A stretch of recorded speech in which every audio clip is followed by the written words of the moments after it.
Yes.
All right, White, can you hear me? Gotcha. Do I need to turn this volume down a little bit more, or you think we're still good? I'm good. Okay. Let's. Okay. All right. Hey, we are coming from you from R.H. Armstrong Memorial Field at the class of 1984 stadium. Tonight's matchup is number 11 ranked Petersburg Vikings in Double A at 5-3, and number 11 ranked Tucker County Mountain Lions in Single A at 5-3. And I have no sound. Uh,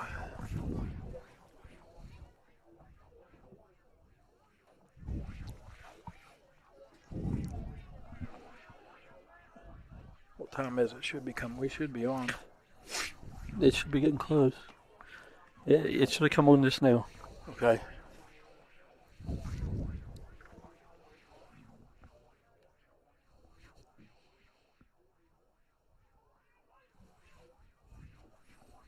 We mute.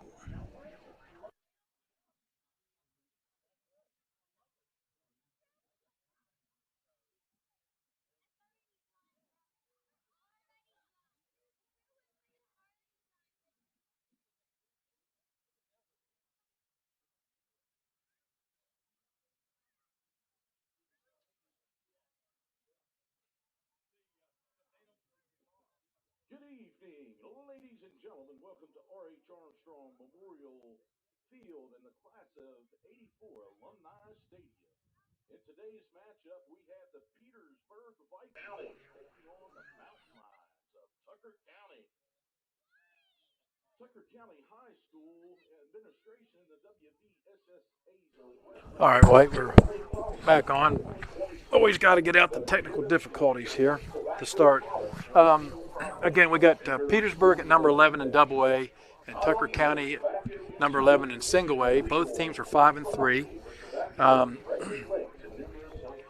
Tonight, I'm being joined by Kevin White, who filled in for me a few weeks ago, and tonight Kevin's filling in for JD, and this evening.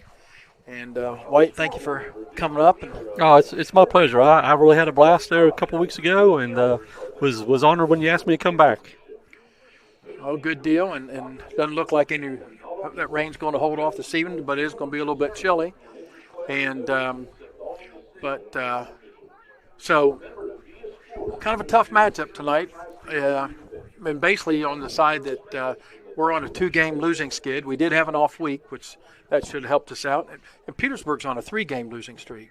So you got 2 teams here trying to fight to get back in the win column. Yeah, I believe both teams are going to be desperate to, as you said, get back in the win column tonight. They, we don't want to back our way into the playoffs, the old proverbial word there. So, we're still playoff bound, and definitely you want to go in with a little momentum. I believe Petersburg's kind of in the same situation, losing 3 in a row. They had 3 tough games, and they're looking to right their ship too. So this is going to be a tough one. Yep, and so all teams, like you said, we've had a week off, so we've made a few changes there this evening. We'll go through, and before we get started, got to pay some bills, as JD would say, and we need to thank St. George Medical Clinic for the subscriptions they do to YouTube for us for the season, not only for football but for basketball and all other sports currently with Tucker County school system. Very appreciative to what they do.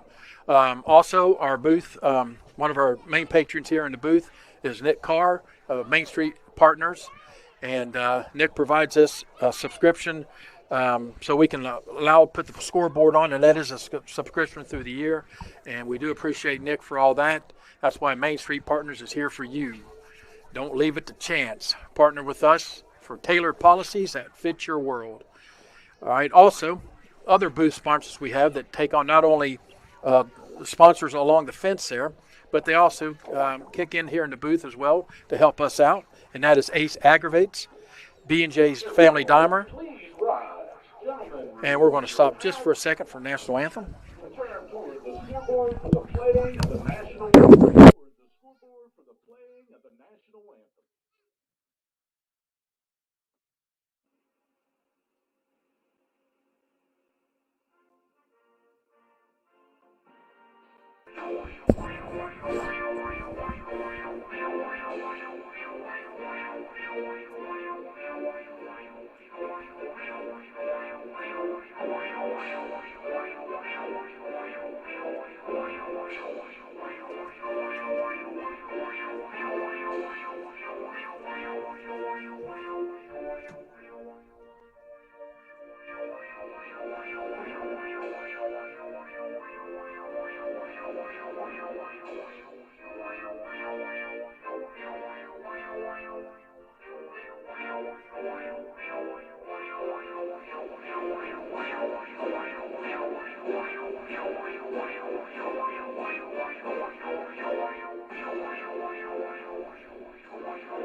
All right.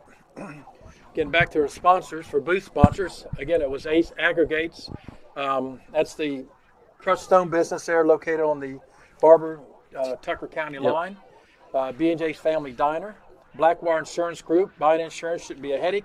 We want to make your insurance purchase easy and affordable.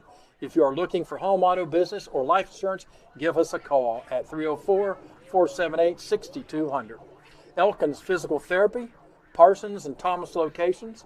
And then, of course, we're in the Parsons location. You got Chris Davis doing the games this year, and Chris doing a fine job. Yes, absolutely. Elsewhere Salon. I screwed this one up several times. GS Millwork LLC, proud supporters of Tucker County football. Hinchcliffe Products. Hinchcliffe designs and manufactures a full range of wood packaging materials, custom pallets, crates, and lumber. Go Tucker.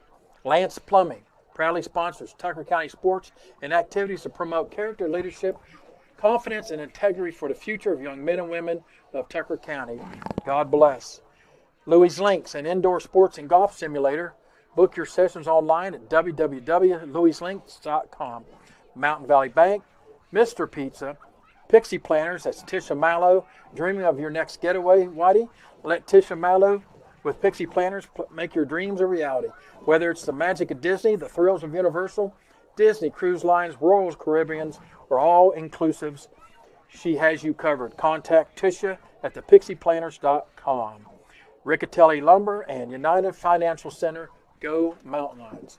We appreciate all the patrons this season and throughout the year at Tucker County High School. All right, so again, Petersburg Vikings, White, do we want to go over their lineup for tonight? What we Yeah, it looks like Petersburg is going to be fielding on their offense. Starting out at tackle is Logan Bachman. Guard, Cohen Burton. Center, Andrew Alt. Guard, Layden Ransford. And tackle, Jared Biggs. Behind that big line, you got Peyton Matheny. Lining up at receivers is Alex Holderman. Evan Towney. In their backfield is Lucas Wolford. Other right side receivers is Caleb Kuhn and Colson Bobo. and Wolford's also going to be doing the kicking. I was watching him launch some 30, 35-yard field goals there during warm-up, so he seems like he's got a strong leg. Defensively for Petersburg, you got Gomez Burton at defensive end, Bachman at tackle, Biggs at tackle, Halderman at defensive end, linebackers, Wolford, Matthew McDonald, Garrett Dolly, and if Dolly sounds familiar, we're not sure if this his dad, it was Rick Dolly who played at Kaiser and then at WU and later coached at Petersburg, so not sure how they're related there, but and then in the secondary you have Kuhn, Micah Ertl, Bobo, and Matheny. For Tucker County, on offense, they've been a little bit of switching up there on Tucker County's side. Moving in at center tonight, we got Josh Crossland stepping in. He moved into center from left tackle. We got the right side guard is Isaiah Leary. Right tackle, Chris Teeter. The left side is still unknown at the moment, but I believe we're going to see, I believe he said it was going to be 71 AC Ritchie was going to be one of those positions, and I'm not sure about the other one. We're going to have to wait and see who takes the field. In the backfield is kind of the same old. Sam Mark stepping in at quarterback, Cade Rapp, fullback, and his protector. Then we got our quadruples there when it comes to wide receivers. These guys are tough. I don't know how anybody handles them. Reed Cosmore, one of the fastest kids probably in the state, if not definitely in the state in single A. We got Keelan Eichelberger in the slot. On the other side, we got a slot is Caden Arnold, and Caden had some good games recently. And of course, then we got the junior Lucas Barb. All right, and looking at some stats for the last 7 games, Kevin, Sam Marks comes in with a 61% completion rate for 1,493 yards and 20 touchdowns. Leading receiver is Reed Cosmore. And Reed has over 723 yards on 34 receptions and 10 TDs for the season. Behind him, Keelan Eichelberger, he has 352 yards. Caden Arnold has 318 yards, and Lucas Barb had 291 yards. So, we've got 4 good receivers there, and then plus you put Luke back in the backfield there with the running. And I've been told a little bit this week we may see a little bit more running tonight. Luke is. I really like Luke in the backfield there with Rapp when they do the 2-back set. They really look really good with that. The Pendleton County game, they used that a lot and was very successful with it. And I think that was one of the difference makers with the fact that the receivers were open a lot in that game, and that running game took the pressure off of them. That's good. And Cade Rapp is leading the team with rushing at 381 yards. And He has 3 touchdowns. Luke Barb has 4 touchdowns and has 281 yards rushing. Yeah, interesting fact there with Cade with the 300 and some yards. I believe Cade's single season right there with 300 and some yards is more than Petersburg has as rushing as a team altogether. So they are definitely a pass-heavy offense at this time, and anytime you got one guy leading the other team like that, I think that kind of indicates where they're going to go tonight.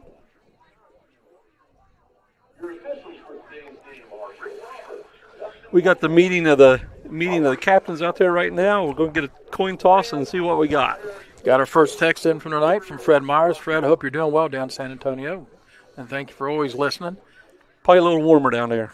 Yeah, and we're going to try to get Fred on here hopefully this last game in here and get some talking done.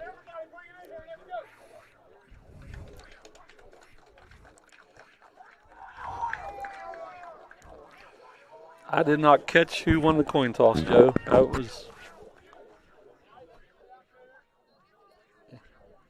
I truly don't know if they It didn't even look like they. if they indicated it. We're about to find out, though. Both teams will be taking the field. And halftime tonight, we got scheduled Alicia Licklider, girls basketball coach. Last home game, we had Daniel Helmick on here for the boys. And for their upcoming season, tonight we'll hear about the girls' upcoming season. Looks like Tucker's going to be kicking off. I believe we deferred it. So,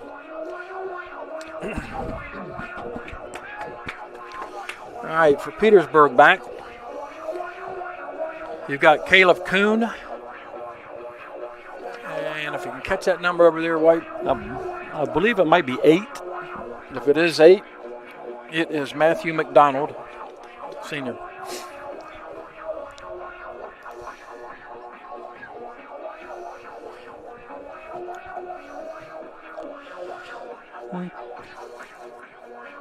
Tucker's teeing it up in the usual fashion.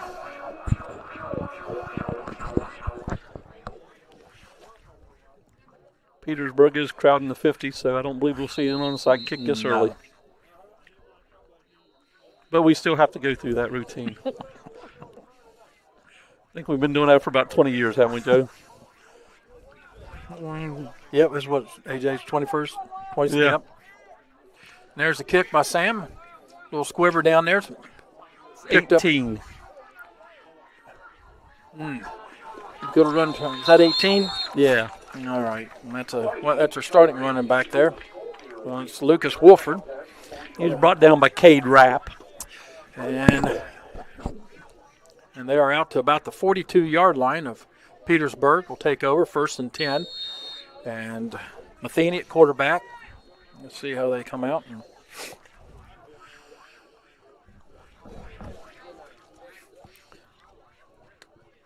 Probabilities are leaning towards the pass, Joe. Okay, they got twins down to the right. They got a wing to the right. So they're overloaded here a little bit. Wolford to the left to Matheny.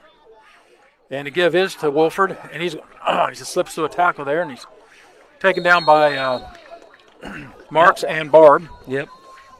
Just want to be a game of about, 6-7 yards here. 2nd down.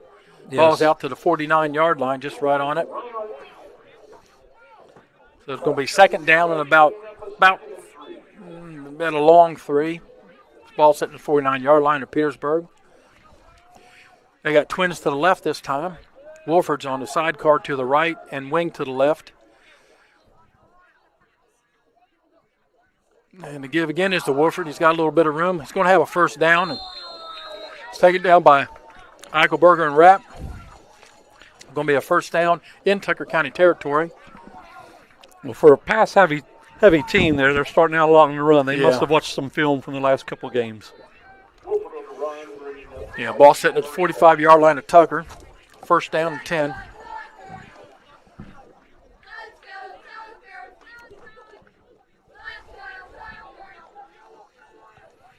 All right. Got twins to the right with a wing to the right. Wolford on the left to Matheny.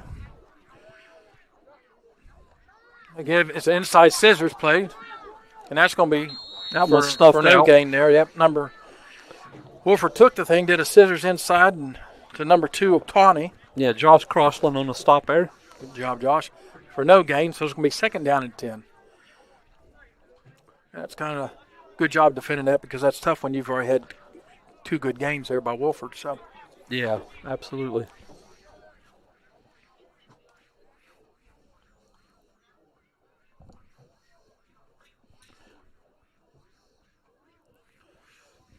second down and 10. We got Twins to the right. We got a wing left and Wolford to the left of Matheny. Here's motion. And it's flipped to number 4 here. And he's going to get about 6 yards on it. And that is Caleb Kuhn. Gunnar Carroll on the stop there on that little push jet, pass. Little jet sweep there. From Matheny to Kuhn. And he's picked up about 5 yards. 5 or 6. So there's going to be third down and about 5. And you got to figure it'll be 2 down territory for Petersburg. Yeah, I think being across the 40 there, or close to crossing the 40 in the positive. Man, there's a theme from The Undertaker. We got trips right. Wolford. Matheny's back to pass. He's going to good job defensively there by Reed Cosmore. Nice job. Good break on the ball. That was intended for Tawny. Yeah, Reed read that well. He just about jumped the route on him and went the other way. That'd have been 6 for sure. Switched up the backfield a little bit on that time. Let's see what they come out here in 4th and 5. A little bubble screen or screen here somewhat. Let's see what they got here. So you got trips to the right, single to the left. Tawny to the left of Matheny this time. Matheny's back. He's getting some pressure. Got some pressure by Eichelberger. Stay with him. And good job. Good down. No flags. We're good. No flag. Turnover on downs for Tucker. Tucker will take over on the 45-yard line of Tucker. Be 1st and 10. Nice job. Nice series there. Yeah, they recovered well. They had us on roller skates there for the first 3 plays. We was getting pushed backwards, but we recovered well. We didn't sack them, but we had good coverage on there. And Eichelberger had good pressure on that too, so he had to hurry the throw. All right, let's see what we can get going here on offense today. We got, and you said we have moved Crossland into center. Yeah, that was what I last heard from the coaches was Crossland was coming in the center. Okay, so we got Eichelberger, Caden Arnold, and Barb. Trips to the left, and then Reed Cosmore up to the right, and then Cade to the left of Marks. And to give his going to be to Cade, and he gets initially hit, keeps his feet going. He's going to pick up maybe 2 yards there. Be 2nd down and 8. Cade's got that low center of gravity. He's probably not going to gain you 10 or 12, but he'll get you 2 or 3. You're exactly right. All right, boy. Just got to come out and make something on this series here. Looks like we got Eichelberger, Barb, and Arnold again down here to the left. Trips. Well, well, I guess they do have a guy over top, but they're still playing awful loose. Yeah, and they got Reed up here, tight man, and then Cade Arnold says Sam's going to take it himself.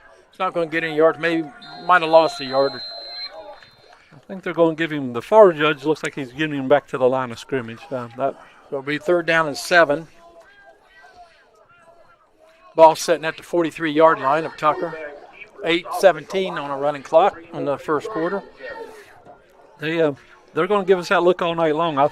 We might be looking over the top some here. All right, nobody in the backfield this time. We got Twins to the top. Down here to the bottom, we got Trips. Mark's going to have to get this off quick. He's got right here Reed Cosmore. He's going to stay ahead. There you go. Going to have the 1st down inside Petersburg territory. Got about the 39-yard line. Nice little gain of 12 there. I'm sorry, at the 44-yard line of Petersburg. So good read by Petersburg. Thought maybe Petersburg would put some heat on, but they dropped. Yeah, they dropped everybody back. Yeah, it was. We had plenty of time. 1st and 10 at the 44-yard line. Caden Arnold single down here on the left. Twins up with the right, Cosmore and Eichelberger. Got Barb in the backfield with Kate wrapped to the right. Sweep is Cosmore in the backfield. He's got a little bit of room there. He's going to pick up about 8 yards. All right, so we move Reed back here to tailback this time. A little different look. Push Barb out to the Twins. Good run by Reed. So you got 2nd and 4. Ball about the 37-yard line. of Petersburg. 7:03 in the first. We got here now. Got a single down here to the left, Twins to the right. Cosmore still running the tailback and the pistol. Cade Rapp to the right. And to give is the Rapp. Cade's not going to back to the line of scrimmage. That's about it. Yeah, just made the line of scrimmage, I believe. It'll be 3rd down and 4. Again, we're probably in 2-down territory here. Yeah. Now, we didn't pick up any yards on that, but if he could have pulled that ball, we had an option on there, a little pitch to Cosmore, and Cosmore's got the speed to get to the corner, he or Barb. All right, so we got Twins on to both sides. Rapp now moves to the right of Marks. Well, you got to assume with Eichelberger here, you get a post or something here. Right out in the flats, and tough right there. So bring up 4th down and 4.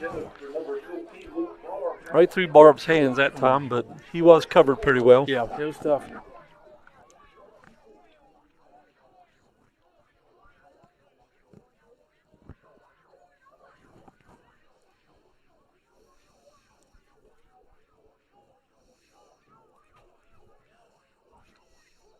See what we got. We got Twins up to the right. Caden Arnold down here by himself. Got Reed at tailback. Caden Rapp to the right. And the give is Reed Cosmore, and he is going to have the 1st down and a few more yards beyond. Yeah, nice pickup of play 5-6 there by Cosmore. He hit it hard. Yes, he did. And if he gets the corner, he's going to pick up yards with his speed. So we got a 1st down, 1st and 10, and at about the 32-yard line of Petersburg. 5:57 to go in the first. We got a nice little drive going here.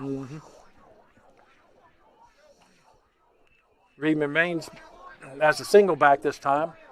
We've got trips here to the left, little tight trips, single to the right. And he got a man over the middle there. He underthrew him. Yeah. We actually had two open there. In the same area, and it gets confusing because you got one looking for the other. And you had Arnold and Eichelberger almost running alongside with each other there, and they both got behind the defense. Flooded that right side there a little bit, and then your check down on this left side too. So got some up receivers on that one. Just kind of tough when you got 2 receivers in the same area. All right, it brings up 2nd down and 10 at the 32-yard line. We've got Twins to the left, single to the right. Cosmore getting it tailback. The sweep to Cosmore this time. And that shiftiness will pick him up about 2 or 3 yards. That's not a bad spot. I was going to say they're marking that well down from where he appeared to come down at. Like he was beyond inside the 30 on that. Whoa. Well, you got 3rd down here and about 9.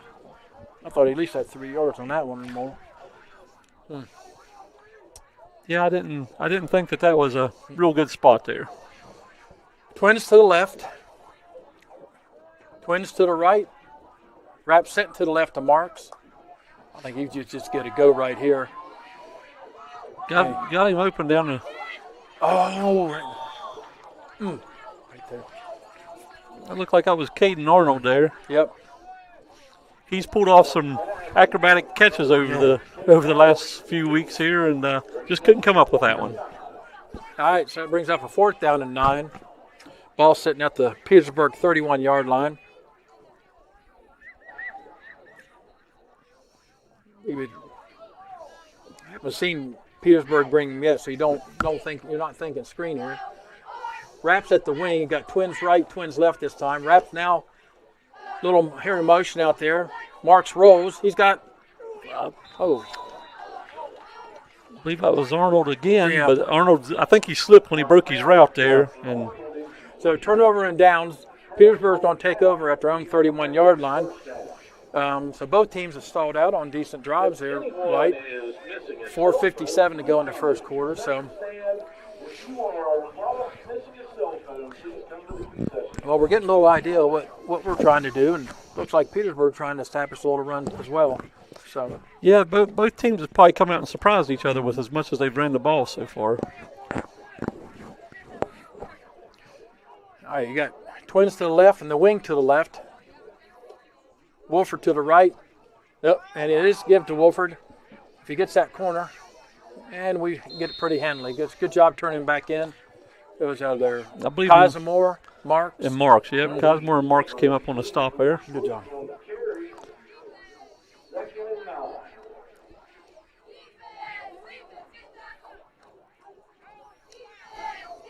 So 1 yard by Wolford on the carry, and it's 2nd and 9.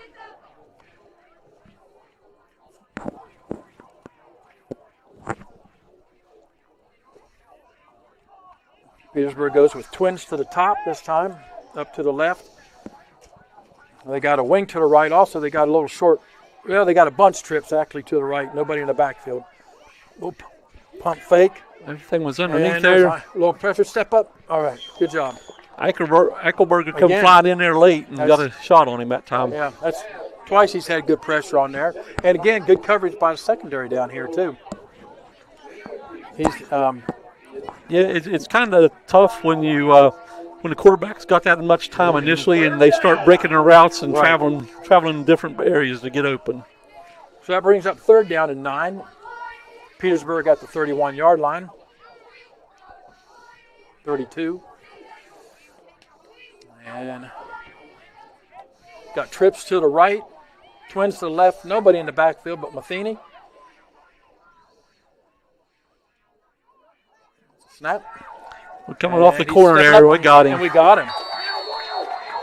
Who we got there? I believe that was Arnold, wasn't it? Eichelberger and No, number 2. Eichelberger and Hire. Yeah. Branson Hire Nice come job. off there. Good He break. looked like he shot out of a cannon. Yes, he did.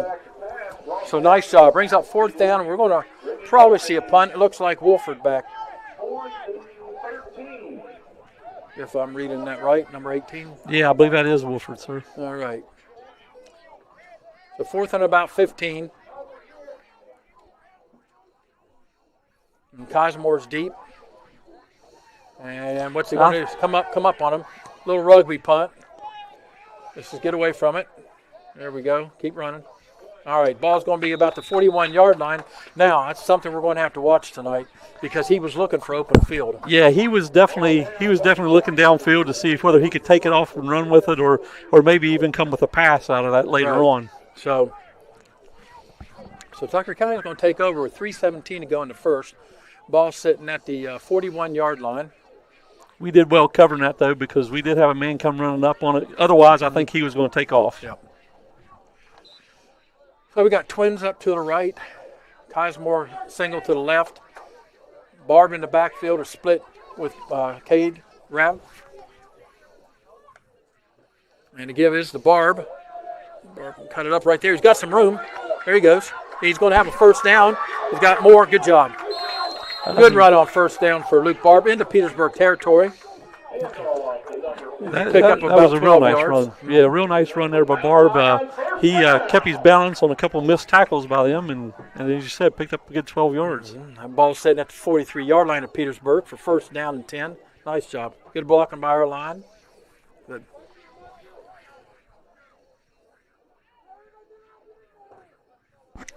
We're going with the same formation as last time. Give is the Barb again. He's going to have some room again.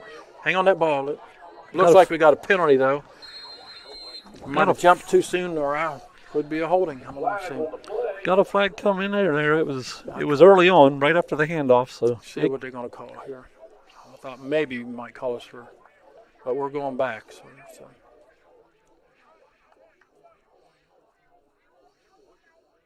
So what we got? Is it holding or is it offside? Well, the spot of the foul looks like it was past the line of scrimmage. 10-yard penalty. All right. So that's going to bring up a 1st and 20. Ball's back into Tucker County territory at about the 44-yard line.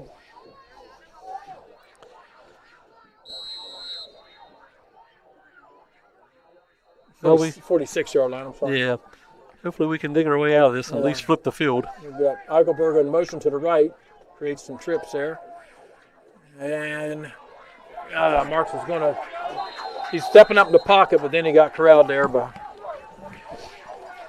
he didn't have a whole lot of time there. No, there was he did not have time several Vikings in the backfield. yeah, Dolly in on the tackle, and number 1 on that one was Alex Alderman.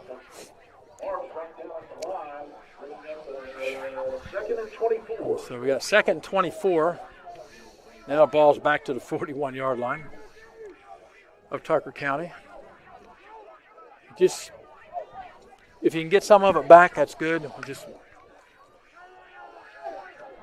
Oh my goodness. That guy. Right, got him. If you can get off, you got Eichelberger on that post. And Eichelberger, and he's going to score. He's going to score on that one. No flags. I don't see any flags. That's about. Wait a minute. There is a flag. Is that a flag in the right backfield? there? Yep. Hopefully that's not a holding. Hopefully Man. that's not a holding, but Tucker is walking back. Man. Good throw by Marks, catch by Eichelberger. Good run after the catch. That's going to be another holding, I believe. Wow. On the offense, number 7, 2nd down.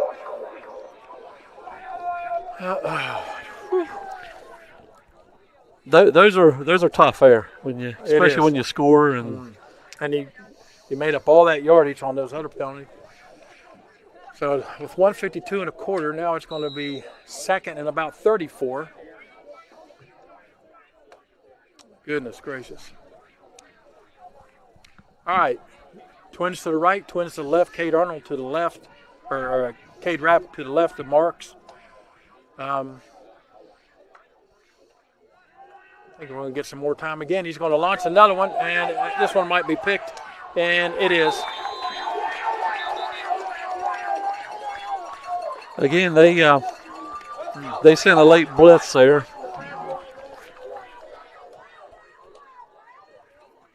So Petersburg to intercept the pass. They're going to take over 1st and 10 at their own 32-yard line.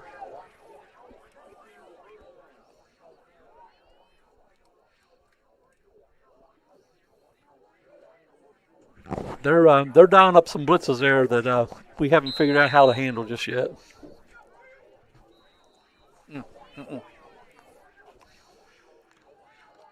But that was probably just as good as a punt, even though it was only 2nd down. But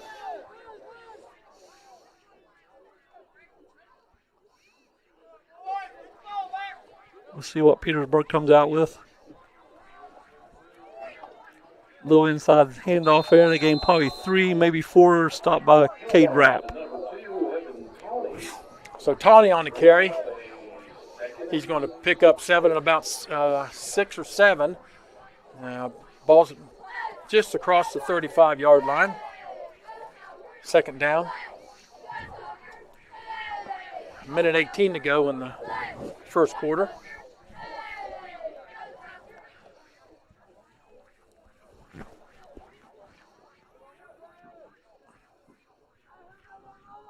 All right, so you got twins to the right, wing to the left. Fake, he's rolling out. Oh, pick that off. Oh, whew, it hung up there for a little bit, didn't it? Yeah, he kind of lofted that ball, put a little more air on it than he probably liked to had. They'll bring up a 3rd down and 7. So that was intended for Caleb Kuhn. Yeah, he let him just a little bit too far. He was open and had the opportunity to make that catch. Okay, I want to watch out for maybe a screen here. Yeah, he's been sending Eichelberger on these, putting some pressure on him to see what to.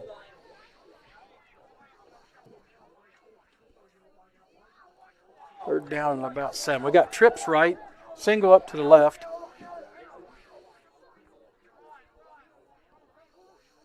Matheny's back. He's got pressure again. Now he's got some room to run. He's going to have a 1st down and some more. And he's going to be taken out of bounds by Arnold. Near the 34, 35. It looks like that's going to come back as well. I would say that's going to be a holding on the Vikings. 62 on the He had a lot of real estate on that one. Now we can see why. Yeah, he had about a 30-yard gain there. 42 seconds to go in the first. Brings up a third down and about 14, 15. Yeah, you got to kind of wonder where Petersburg's mindset's at. They come out with that run early on and was pretty successful, and now it seems to me like they went pass heavy all of a sudden, which is their nature. But Right. So you got trips down here to the right, single up to the left. It looks like there's a little swing. Nope. Put some pressure on him. There you go. Come on. Another hold. Got him. Ball's on the ground. Okay. Should bring up a punt there. it looked like they may have been a couple holds on that, Yeah. but again, still incomplete. It'll be Wolford back to punt, pretty sure on this one. 4th and 16. Ball sitting at the 25, 26-yard line, Petersburg. Again, let's Got Cosmore back deep to receive. going to need to spy Hodges again if he does this rugby-style kick, just to make sure he's not going to throw it. And this time He got bottled up there. Still got the punt away. yeah, let's leave it there. Now, we could have nailed him, and they couldn't got a roughing on that one because he was trying to advance the ball. So, Yeah, he done committed. And yeah. So, Tucker's going to take over at the 45-yard line of Petersburg, and we've got 20 seconds to go in this first quarter.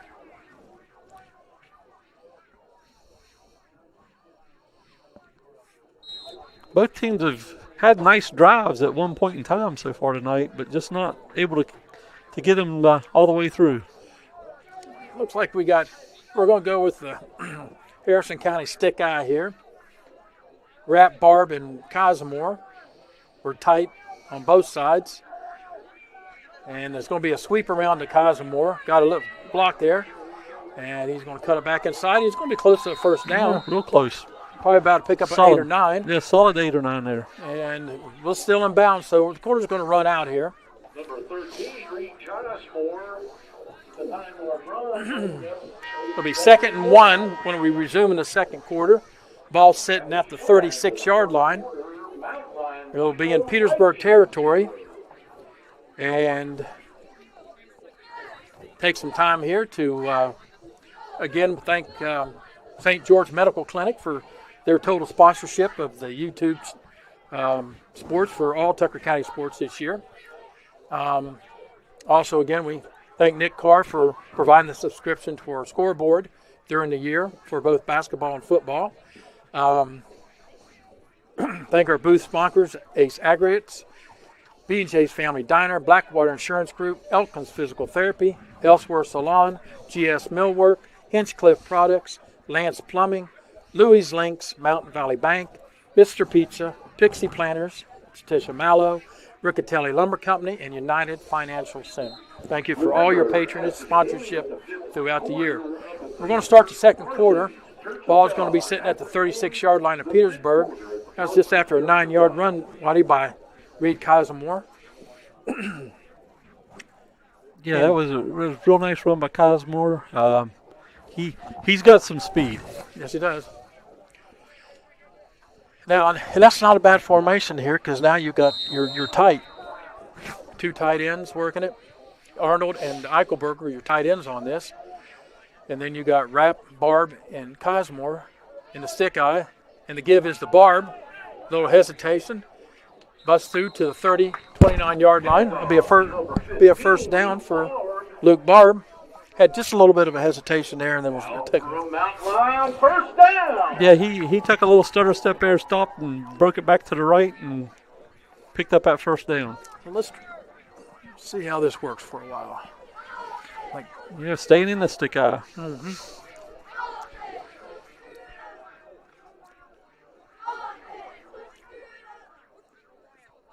Both Barb and And they're going to have a toss sweep to Cosmore. He's fast enough to get this corner here, and nice job over there by, that was Wolford. Yeah, Wolford come flying up. Yeah. From his linebacker spot. He's pretty active from there. Bringing up a 2nd and 11. 1,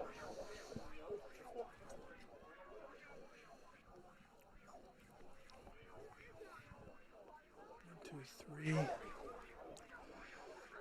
All right, we're going to split it back out again on this. We're going to go down twins with Eichelberger and Arnold to the right. Cosmer up top. It'll be Barb and Rapp in the backfield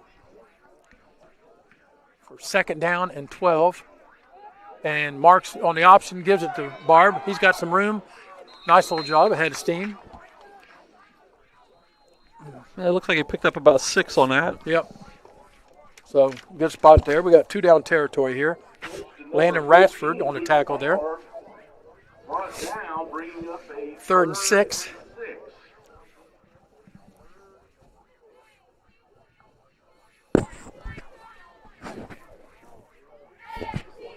All right. We got twins to the right, twins to the left. Barb and Arnold down below. Cosmore and Eichelberger to the top. And high snap. no, don't need that. We're trying. Oh, no. That's a fumble. Sam was trying to get a grip on the ball there, Just couldn't. getting ready to unleash a pass and couldn't hold on. We were trying to set up a screen here to Cade Rapp, and they were covering it too well. And then, March back to pass with the fumble on the play. so going to be a turnover. Half of the Vikings. It'll be at the 41-yard line of Petersburg. Will take over with 9:59 to go in the 2nd quarter with no score in the game.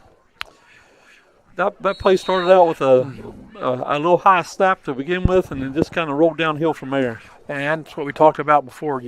When you're lose that consistency in the snap, sometimes it can do a lot. Oh yeah, absolutely. They can throw you off. All right, Petersburg has bunch trips to the right, twins to the left, and they get Kuhn in motion. He gets the jet sweep. He's got some room, and he's going to be brought down by Looked like Marks come Marks up on there. that one, tripping him up. So it's going to be 2nd down. He picked up about 5 yards on that. Let's see what they're going to give him here. Yeah, a little bit more than that. So about 7 yards. Let's go about 2nd and 3. Ball's sitting at about the 49-yard line of Petersburg.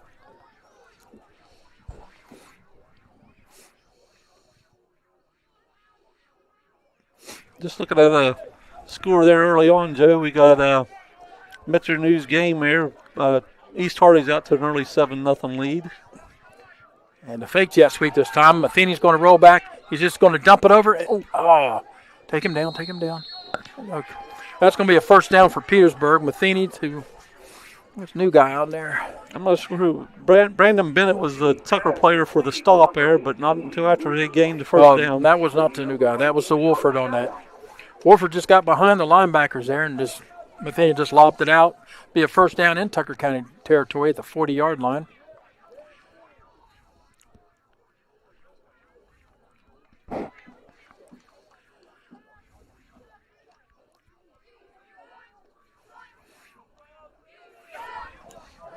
You got bunch trips to the left, twins to the right, empty backfield. Matheny's back. He's rolling. He's got some pressure.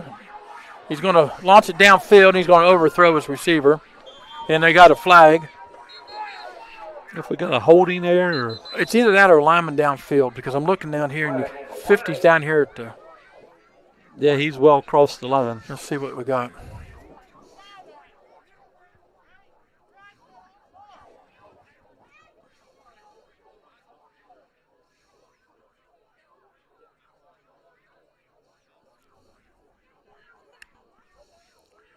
All right, we got a holding.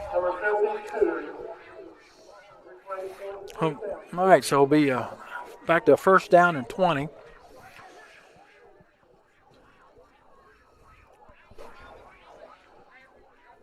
Ball just in the or Petersburg territory. 8:30 to go in the 2nd. Again, a couple things going on at halftime today, White. Last night, the middle school was supposed to conclude their season playing Pendleton, but they didn't get the game. Pendleton didn't have enough players to finish the season. So, and tonight at halftime, they're going to honor the 8th graders. Yeah, you hate to see their season end like that. Mathenia's back to pass. He's got some pressure there. Oh, just slip him. Come on, come on. He's out of bounds there. I think he gained back the 10 that they lost on He the did. hold. Mm-hmm. Maybe a few more, actually.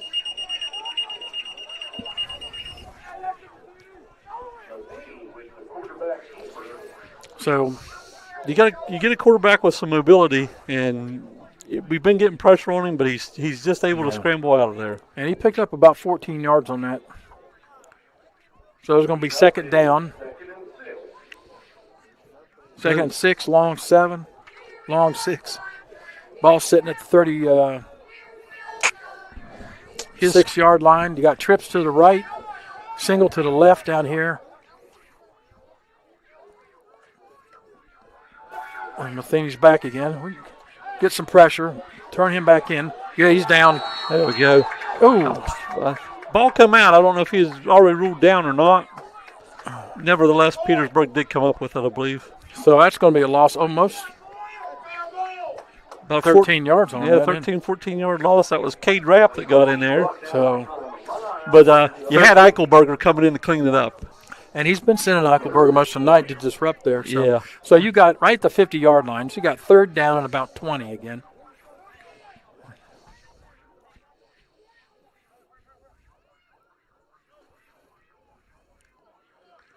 Well, hopefully we can put them in a 4th and long here. You got it. Nope, going to have a timeout. Beat Petersburg first time out of the half, first half. 7:30 to go in the first half. We've seen flashes of good offense and good defense from both sides so far, Yeah. but I don't think anybody's crossed the 30 for either side Yeah. yet. And penalties have been a big factor there. A lot of holds tonight. Yeah, Tucker did have the one touchdown call back with a hold. That was a big one there. I can't imagine we wouldn't at least have a 6-0 lead at this point. Looking across some of the scoreboards here, we got Pocahontas up 14-8 on Taggers Valley. Magnolia Valley still 0-0. Calhoun's over Webster currently 13-6. Wirtz 12-0 over Tulsa. And then, of course, we got Tucker and Petersburg tied up at 0. St. Mary's and Tyler consolidated 0-0. Meadowbridge no score in that game with Buffalo.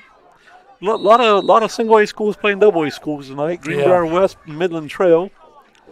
East Hardy's still hanging in there 7-0 over Cameron. We're back to live action. Third down, we got Twins to the right. Slot is in motion, and that's Hodges. It's out here to Kuhn on the bubble screen. Bring him down. He's going to be into Tucker territory. It's going to put him at about the 36-yard line. So it's going to be 4th down. Petersburg will go for it.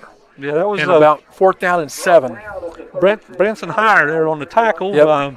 But it did get him in the position where made it into a 4th and 6, where before I think if we'd have stopped him, they'd probably punted.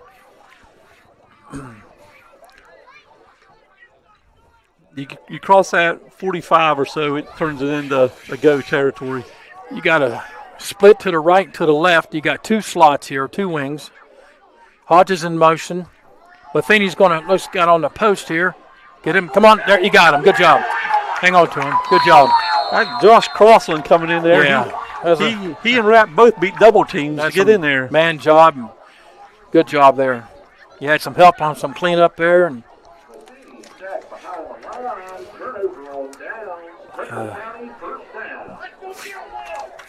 all right. A big stop right there.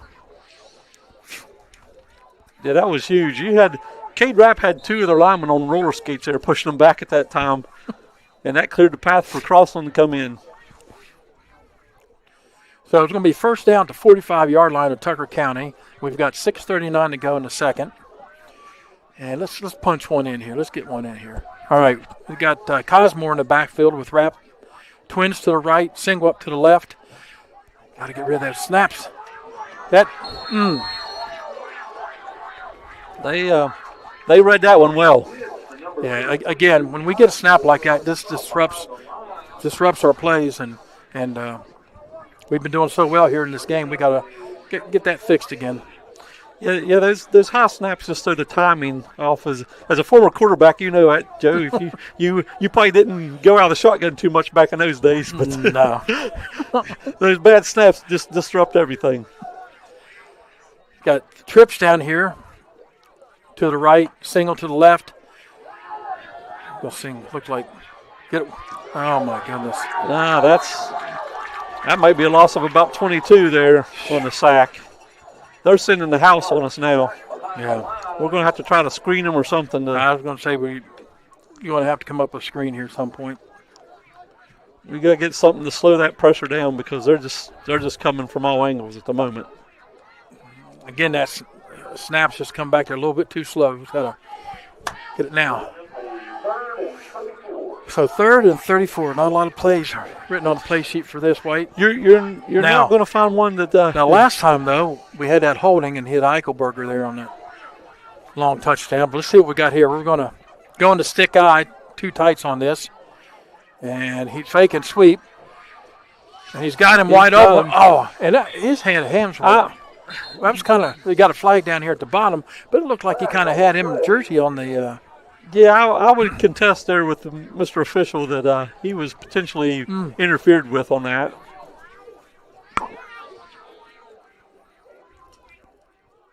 I guess that's why we're in the booth and not wearing the stripes, but we're going to see what this flag is.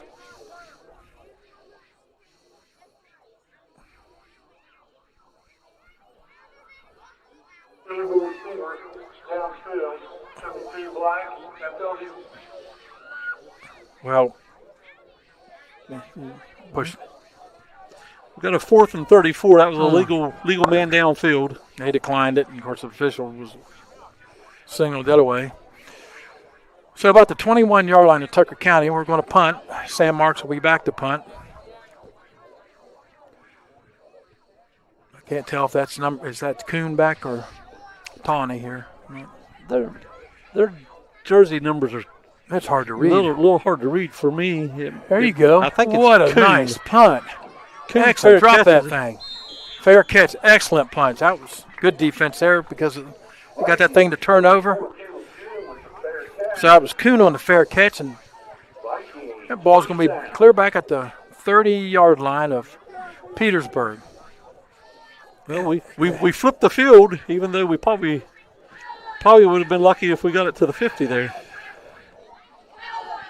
I don't know if we was having volume control problems or something. Our good buddy JD says he's got us now, but I can't read that other word on there. I'm not sure what that other word was, but we'll leave that open for interpretation. Yeah, might not be FCC legal. Hey, we got Trip. Well, we got the wing and Twins to the right. Give us the Hodges. I think Crossland stepped up there. Yeah, Crossland stepping up this game. We'll bring up a second down in about 7 or 8, about 8. 4:48 to go in the second quarter. Crossland's been very active tonight on the defensive side of the ball. He's been all over the place from his D tackle position there.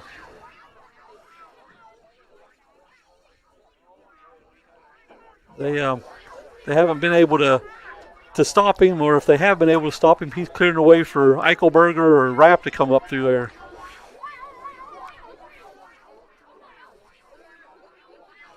All right, got wing left, Twins to the right. Fake is the Hodges. Matheny rolls just a little bit. He's going to launch it over the head of. There. They kind of threw it in between 2 receivers. Yeah, he did. That was over the top of Evan Tawney. That's going to bring up a third down in about 8. We had that covered pretty well. It's 3rd down. I really thought that that the scoreboard may not hold all the points tonight, but at this point in time, we got a pair of zeros up there. Trips to the left, single up top.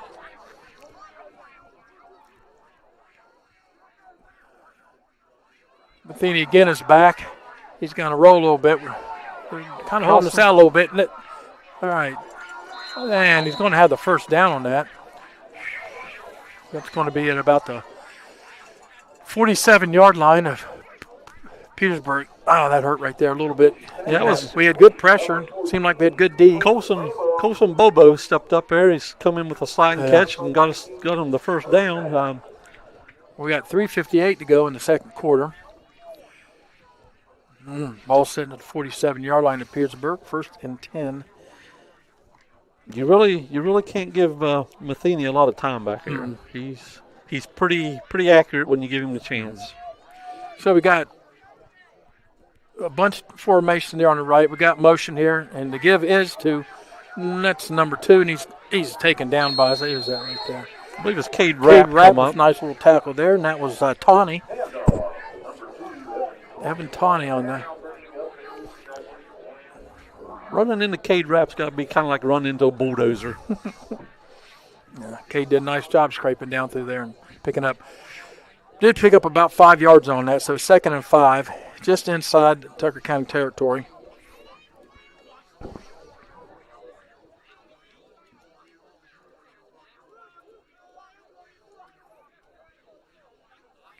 Got tight trips. He looks like he's off sides up there. They got to look down there. Matheny's going to keep the ball. Yeah, he got the corner on us there. He got the edge. Pick up a first down on that. Ball's going to be about inside the 40, about the 38-yard line. Yeah, solid pickup of 12 there. It'll be first down and 10. 2:46 to go in the second.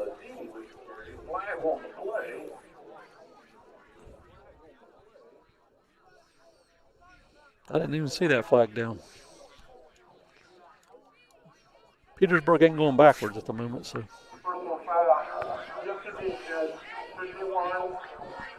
What?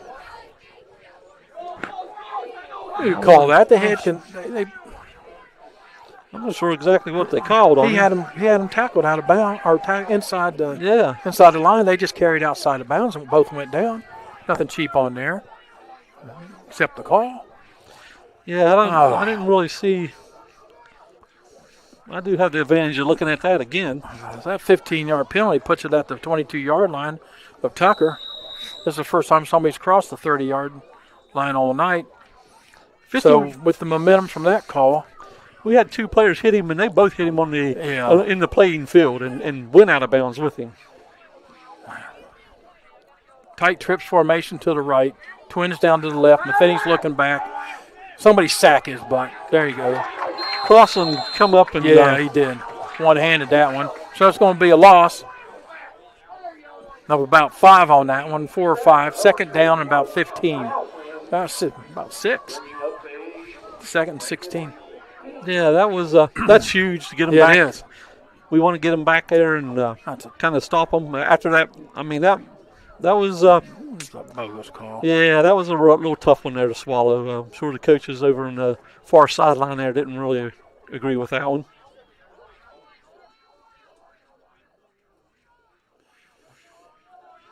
Let's get another one here. Double wing receivers on each side. Matheny is back. Don't give him room. Come on, step up on him. You got him. Good job by Eichelberger picking pressure. Yeah, Eichelberger stepped up there along with Branson Hire. 64 as well there, Whitey. Who'd you got there? Well, I don't 64, I don't think I've called him yet tonight. That would be Gunnar Carroll. I did call him. He had a couple earlier tonight. He's had a couple others. Yep. Alicia, how you doing? Good.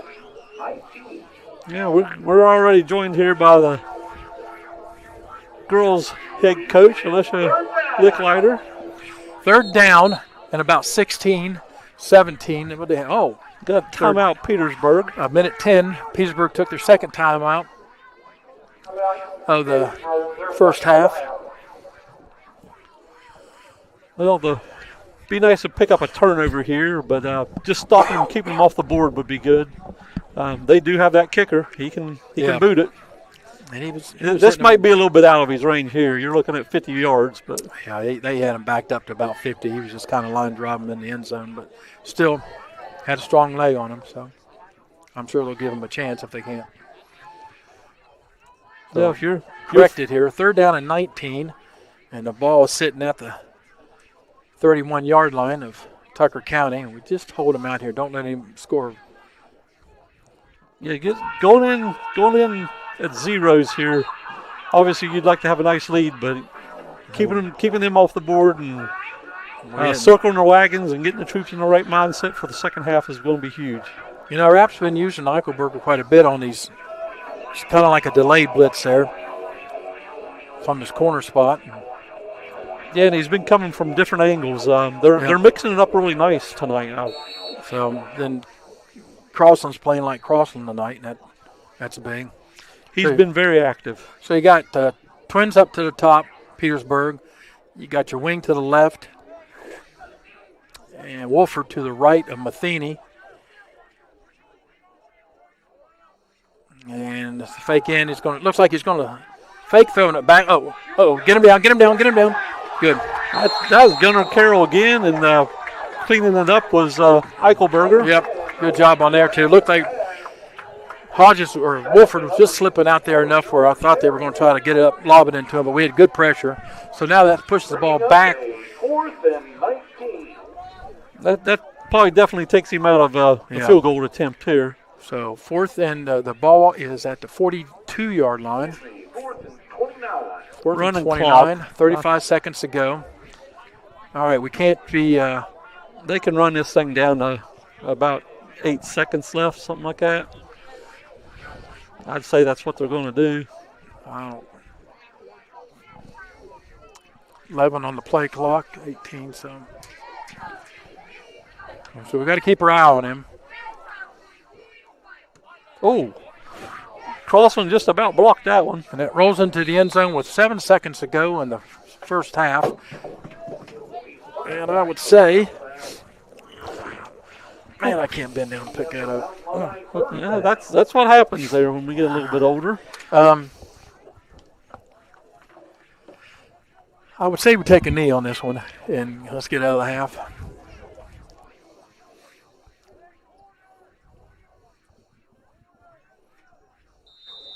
But then again, some things. You never know. Yeah. Well, it doesn't look like the take a knee sign over there from Coach Rapp.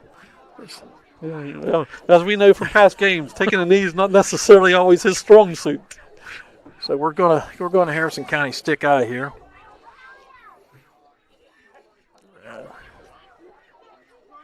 And Sam Marks is just going to push through for a couple yards. And that's going to be the end of the quarter. And so that's the end of the first half. Mountain Lions and Petersburg are knotted up at 0 here. And we will be back in a few seconds with, again, Tucker Valley Middle School honoring their 8th graders and their team. And then also we have Alicia Licklider, girls basketball coach at Tucker County High School. We'll be talking with her.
we're going to have 8th grade recognition night.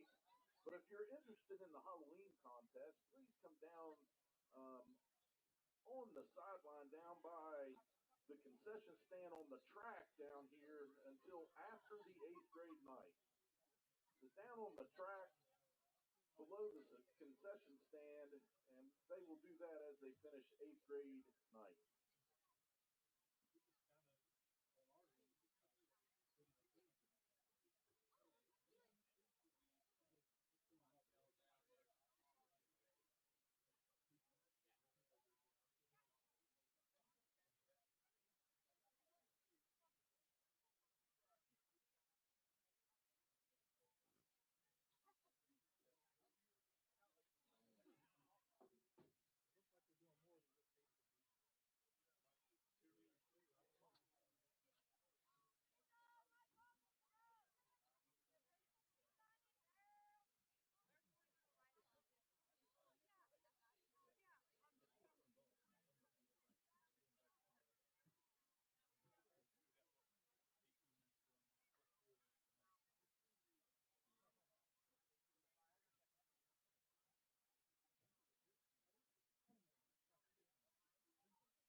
Liz, you might as well be on too.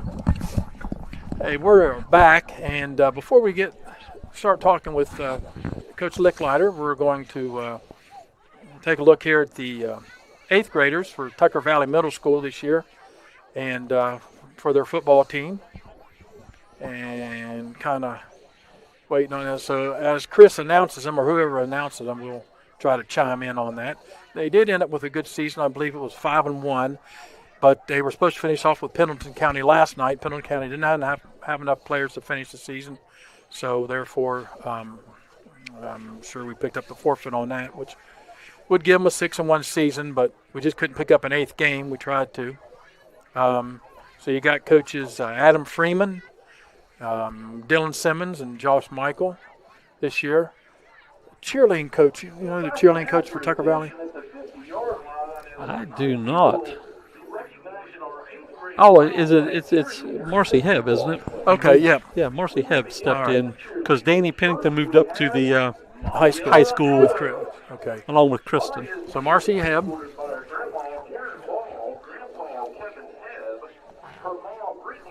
So they're doing the cheerleaders right now. I think we got Maya Adams up first. Maya's favorite cheer memory is when they were all dancing each other at the championship game. She would like to thank Marcy for helping her out this season and making her 8th grade year special, and for being an amazing coach. She would also like to thank Maddie for being a big help to the squad. She loves you all and hopes that. Well, thank you for being up here in the booth with us, and you feel free to throw in a comment or nothing. We're not proud up here. You can chime in, whatever, and we're looking forward to another good season here. High school basketball. How about you? Yeah, I'm excited for my second year coming up. We get started here not this week, but the next week. Good deal. Yeah, you start next week, right, don't you? Yeah, the 10th. Wow.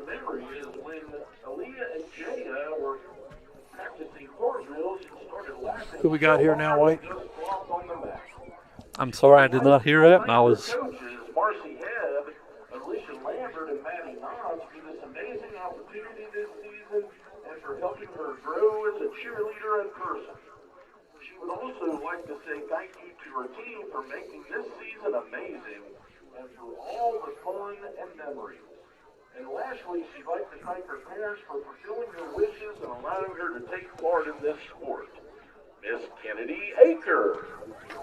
There you go. Yeah, Kennedy Acre is Okay. up next. Next, we have Whitney Fowler. Whitney Fowler. These are the 8th grade cheerleaders for this year. How's workouts go during the summer, during the fall?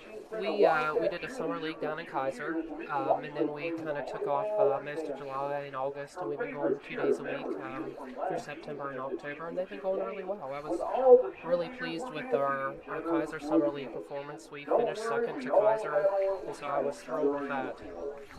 Good deal. I'd like to say thank you to Maya for basically forcing her to join. What's your numbers look like this year, Coach? Well, when we did sign-ups, I had 15, and I'm hoping to keep that. You know, it's a problem in single-A girls basketball. You know, so far, about half the teams we play don't have JV teams, and so the other challenge is going to be, if we can get a JV team, is getting some games. And, you know, so I'm hoping to talk to, you know, Southern and Kaiser and some of these bigger schools around us to try to pick up some JV games. So I'm hoping to, you know, keep those numbers. Yeah, as you know from coaching, you got to have those kids involved, and if they're not getting some games, it's really hard to keep them progressing. You know, it's really hard for kids to practice and not get games in, and so the JV is really important to get those younger kids some minutes, and for the development of your program. It's really hard to develop kids if they can't play games. True. Who you got now, Coach? We got Jaya Kirkendall, and we had Brittany Fowler before her. I think we're still a couple more. Mercy, Coach Alicia, and Maddie for always believing in her. You have helped her grow not just as a cheerleader, but as a person. Brooklyn and Mia, will always miss cheering with you so much. Cozy, Kennedy, and Kyra, she would like to thank you for always helping and teaching her to never give up. Maya, from being the only 2 6th graders that started all the way to your 8th grade year, you have shared so many memories together, and she will always be thankful for that. She loves you so much, and you will always forever be the girl she looks up to. Jaya Kirkendall. And last of our cheerleaders, this Cozy Snowball. Cozy is being What's the first name? escorted by her mom on the list of Cozy? I believe it was, yeah, small ball. Cozy Slawball.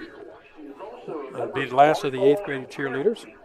her favorite memory is when she was finally able to So, Coach, you was talking about numbers this year and how you have a little bit better numbers than most single-A programs and keeping a JV program. What do you attribute to that? You think just past success, or is it kids buying in and wanting to be a part, or? I mean, honestly, we have a great Little League program. You know, I spoke with someone today, and they said they had 200 kids signed up for the Parsons Little League. That is huge, you know, to get kids involved young, you know, develop the skill that they need and develop the level of the game. That's really important. And, you know, it honestly helps, too, that we have Preston County kids, you know, that come. So that, you know, we get several kids that come from Preston County that help us as well. But, you know, it's a problem statewide for girls basketball. Yeah, I'll put this Little League program that we got here in Tucker against any Little League program. Oh, it's a wonderful program. You know, it's been volunteer run for a long time, and you know, every year they continue to get numbers, and it's a great development program for our whole county. Absolutely. Who you got coming there, Coach? as well as his teammates for taking him in with open arms and making his first year of football one he will never forget. He would also like to thank his parents for everything they have done for him, from the little things to the big ones. Elijah Izzy O'Brien. Elijah O'Brien. Now, this kid, he's things from up at Davis and Thomas up there, and kid's got a good leg on him too. But he really played well for free safety. This Titus Bowley. Titus had a nice year been moved around to quarterback, tailback, defensive back, and he's played well. Very consistent for him. Yeah, he played huge in the games I got to watch this year. I didn't get to watch them all, but he was a big contributor on both sides of the ball for him. I would say he's a pretty good basketball player too, so be looking what I've heard. So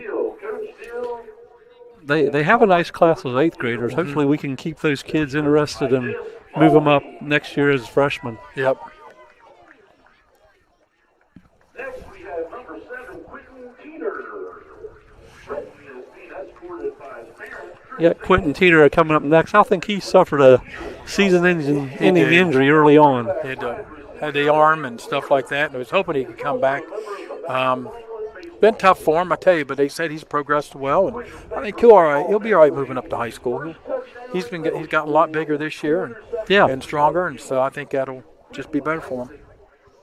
You know, this 8th grade class is loaded with athletes. They've got a huge group of girls coming for both volleyball and basketball from 8th grade as well. Well, I think, again, we was talking about that Little League program at basketball. I think one of the big contributors to our kids and being so successful is the community involvement. I mean, people just really flock and help our kids out with any type of athletics or any extracurricular, and that's huge to keep these kids on the right path in life. You know, when you look around and you see the fence lined with all the sponsors, we have the same thing at the gym. We have a wall of sponsors, and the community involvement is really important here. And these businesses, you know, they come to these games, they support, you know, financially, and that really helps our programs. Yeah, absolutely. It makes the kids definitely want to be a part. Your coaches will always support you. Blake would like to give a huge thanks to Coach Freeman for believing in him and the other coaches and teammates for everything this season. Mr. Blake Collins. Blake Collins. Next up, number 14, Legend Harper. Legend Harper. Randy Moss. Legend is being escorted. Legend's a big kid, big I tell 8th you what, grader. he's grown a lot, man. I Yeah. tell you, he's had a nice year there at tight end, plus some nice patches. Defensive end, linebacker, and safety. He is also a member of the basketball and baseball team. There'll be another one that should be pretty decent in basketball, from what I've heard. And middle school should have a pretty decent basketball team, I'd say. Yeah, I would think so. There's a lot of athletes here. It only makes you so much better. And to not give up sports after 8th grade. A special thanks to his coaches for pushing him into becoming who he is and the type of person he wants to be. Legend Randy Moss Harper. Next is number 22, Rylan Sexton. There's another kid that stepped up for him this year, grown a lot. Rylan Sexton, he's done well. Running back and played some quarterback and defensive back for him. Yeah, I watched the last home game there, and he was very active from his on his defensive side of the ball. God, I was hoping you did hit hitting the mountain there for a little trick or treat. I was hoping you'd get some candy on the way down.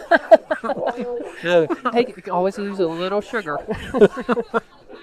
Joe was telling me he was going trick or treating first, and I thought, well, we might get a candy bar out of this deal or something, you know. And Actually, when my kids trick-or-treated, my mom hit them up for the full candy bars that they got.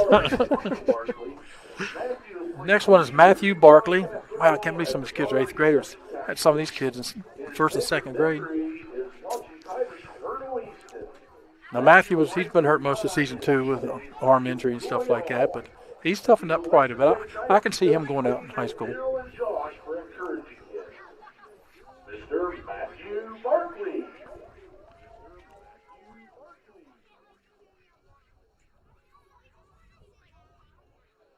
Number 55, Well, they- one and only, Asher Sizemore. Asher Cosmore is another one.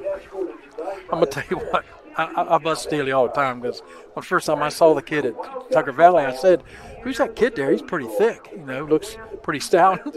And Lois Lambert goes, no, that's Steely's boy, Asher. I said, no way. He's pretty thick and moves well. He's going to be a force once he gets up to high school as well. yeah, he was the proverbial man amongst boys in most of the games I watched him play this year. Yeah, he would just collapse the line up there. And he's got a motor. It just keeps on going. Yeah. Look forward to seeing a lot of these guys playing. Well, you know it's hard to step up as a freshman and contribute a whole bunch, but you're playing against kids 4 years older than you and all that. But I still think that some of these kids will be able to get definitely some special teams times and things like that to get them prepared for the years going forward. So you got Wade Boyles, Well, Wade's been playing, for a while, low league and stuff like that. And he'll be another one. He'll grow, and he did a nice job on the line. Work hard even in the off-season and be a leader. Capes would like to thank Coach Adams for first giving him his nickname and for being such a great coach. Coach Dillon for pushing him through the tough times and Coach Michael for encouraging him. So there's 10 eighth graders? Yeah, that's a lot. Isn't it? Yeah, that's a great class. Mr. Wade Hayes Boyle. And last but not least, number 72, Devin White. Devin is being escorted by his parents, Kevin and Leslie White. Devin White. Devin played Wildcat football for 1 year as a guard and defensive tackle.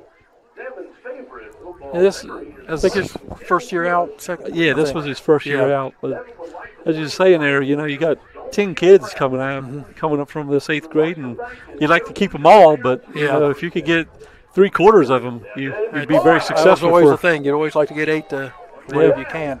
So that's a good class this year, and they got some good kids behind them from what I've seen, and that's good. It's always better for the high school, and you can always manage 8 kids out and keep your numbers above 30, especially in single A. But so that's good numbers, and glad they got to recognize them, especially after they didn't have it in 3 weeks. So sorry we're rushing you in like this. Now we got a little few minutes here. We can, Oh, it's no problem. we're just wanting to get you, and then tonight they added, which rightly so, getting these 8th graders in here just because they didn't get to do it last night and stuff like that. It's nice for them to have that opportunity, But to be recognized. But schedule-wise, anybody new on the schedule? Yeah, we picked up a game in the Summersville tournament, and I thought it was important. Last year when we went to the state tournament, we didn't have a way to prepare for that. So I wanted to pick up a game at a tournament that we could kind of stay at a hotel the night before game and kind of simulate the state tournament atmosphere. And they've got a really nice 5-day tournament with games that run starting at 8 in the morning. And we're playing, I believe we play Wayne. And so we'll play a good team down there. The boys are in it as well. They play the next day. So it's a nice assortment of teams down there, and it'll be good to have that experience for us. Well, that's good to bring that back, because if I remember right, I think Kyle always set you guys up for whether it was a home Christmas tournament or took you somewhere that somebody might be in that region. And so we always did a home Christmas tournament, which we're hosting again this year, which Dominion is sponsoring for us as well. And then we always did an away tournament. I can remember one year we all stayed in a cabin in Wheeling. And so it's good to have that experience of, riding a bus, staying the night in a hotel, and preparing for a game the next morning. And somebody that's all had playoff experience as well as you have, so that makes it. Yeah, it's nice. And of course, our region is tough. The second game of the year, we start with Pocahontas, and they, return 4 key players from last year, and so that's a big test right out of the bat for us. And of course, that's a region game, and we expect our region to play tough. We expect Tigers Valley to be tough, and of course we play Gilmer County this year at home, and they're the defending state champs. And we got Southern coming to our place as well, so that'll be a tough game for us as well. Tough schedule. Well, that prepares you pretty well then. Yeah, the important thing is that you want to play better people, because when you get to Charleston and you're down to 8 teams, the goal is always to get to Charleston. When you're down to 8 teams, everyone down there is going to be good. And so if you want to win a state championship, you got to play 3 good games. Yeah, that's about what I was getting ready to allude on. To the girls and the boys has never really shied away from playing tough opponents, and I think that's what has made us successful over the years. And is that your thoughts too? Oh, absolutely. The better teams that you play, the better that makes you as the season goes on. You want to get better as the season progresses, and that's the way you do it. You play tougher teams because sometimes a loss you learn more than a win. And so if you play a really good caliber team and you lose, you learn more than if you play someone that's not so good and you win. Well, and you've seen it before. You can see a team that has a schedule. They might go 15-5 or 20-0. Then you start that second half of the season and you hit somebody you haven't. I mean, all that's for naught, a lot of times. So it's better you can take your lumps in the regular season and learn from them and gain from them too. Yeah, that's the important time, because you want to be, kind of mid-February hitting the stride, because you want to be at your peak going into the March, into postseason. So that's the time to do it. Play some tough games in January and kind of mesh your team together. Well, we was talking earlier about the community support and everything. How do you think that our home crowd plays into some of the success too? Because our gym can be pretty frantic some nights. Our fan support is amazing. You go to some of these other gyms, and sometimes it's crickets in the gym. And our fans, our students come out, and the parents and the community really come out and support the kids. And that goes a long way. That support means a lot for the kids. Yeah. Another thing I want to ask too, and I know you've picked up on it. If you look at especially WU's basketball in the last 8 years, 7 years, something like that. I mean, the attendance is growing. I mean, do your girls see that? Do other girls come out because they see the way the WNBA is playing, the way college, how they're getting, last year I was really thrilled to look out and see a lot of the kids that I knew from Little League and middle school there at our games. And that means a lot because that is the future of your program. And that's really the people that you want to come because those are the people that you want to get excited about basketball. And, that's the future of your program. Yeah, and probably start, instead of seeing Steph Curry on some of your girls, you're probably starting seeing Caitlin Clark on some of these girls. I tell you what, even boys, you're seeing them in WNBA shirts. It's amazing the spark that the WNBA has had the last 2 years, and I'm hoping, and you're starting to see it filter down to NCAA, and I'm hoping it starts to filter down to us. Yeah. It's really transformed itself in the last couple of years, Yes, absolutely. But. Well, I think that girls basketball in Tucker County has always been big, but in the last several years, it's just really the fan support from not just from our area, but just throughout the state of West Virginia. You see a lot of people at girls basketball games now, just like you used to see, here all the time, and that's really good to see. Well, that the that's girls one are thing getting we've support. always been spoiled on or fortunate of. Our programs have always been back from, from that 80s. That first title back in '91, I can remember how, the support and that stuff just moving here, and it was awesome, and it always continued. Yeah, it's really exciting to see, and I love it when we went to Gilmore County last year, and their student section was really rowdy. I thought it was great. Yeah. That's the kind of atmosphere that you want to play in, and that makes it a lot of fun. Yeah. Well, we're looking forward to another exciting season, and you're doing a heck of a job, and just keep pushing them and pushing yourself. And got any technicals in your first couple of years here, or what? Not yet. I'm hoping not to get any, but no. I mean, Gutch will be disappointed in that. Yeah, I think Kyle racked up a couple. Kyle racked up a few, I do believe. Yeah. I do believe he can. Yeah. Well, listen, we want to thank you for coming on and talking with us tonight, and we wish you all the best. And I'm sure that all the fans are hoping for another successful season. Well, thank you, and I appreciate your all's time, and I hope you have a good evening, and I hope to see everyone out supporting our girls this year. All right, we appreciate you. Thank you.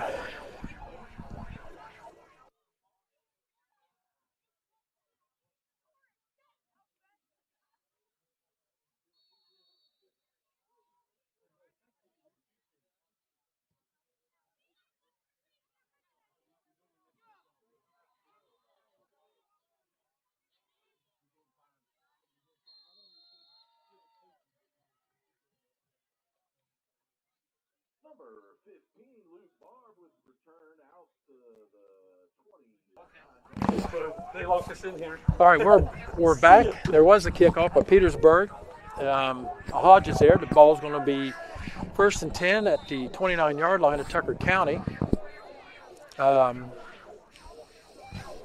course, no score in that first half. Now see if we can get things rolling. And saw a lot of good things and saw some penalties that hurt us as well. Trips down here to the right, single to the top, wrap to the left. And the fake is the wrap. Get rid of it. Sam's going to try to pick up some yardage. He's not able to, maybe just a yard. Got a half yard there. He definitely got back to the line of scrimmage. You called it out there the first half a little bit. Petersburg started ramping up a little pressure and started rushing Sam more. That first quarter, he had a little bit of time and was completing some passes. And, of course, we had that holding that hurt us there in the first. But so here we go with second down and 9, second and 10. Trips to the left, single to the right with Barb. Cosmore, short motion. Looks like he's going to swing. Oh, Yeah, that end off of this side come untouched. yeah. We doubled up on the D tackle, and the end had nobody on him. So that's the 3rd and 10.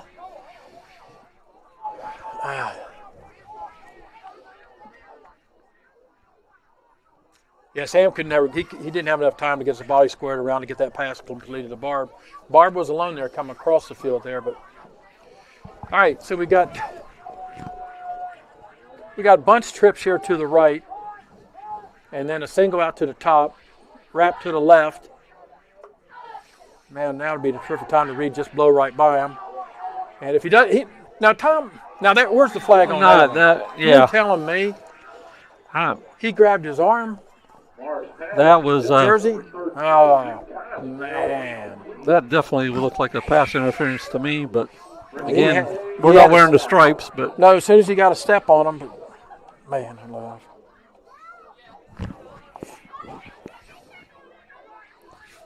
Yeah, it's pretty clear. 4th down, marks back to punt. Beautiful punt last time by Sam. Let's see how we can do this time here. Get rid of it. You got Kuhn No, back. another one. It should roll. There you go. We'll get a nice roll. All right. Stop at the 34-yard line. Reed Cosmer there to down it. Yeah, Reed had a step on him, and then it just looked like he grabbed that arm. Just enough to impede his progress. And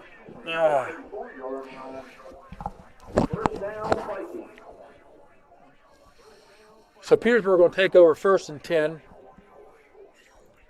Ball sitting at about the 32-yard line. Petersburg territory. I want to thank Alicia Licklider again for the interview there. She does a nice job. I think she's building something good.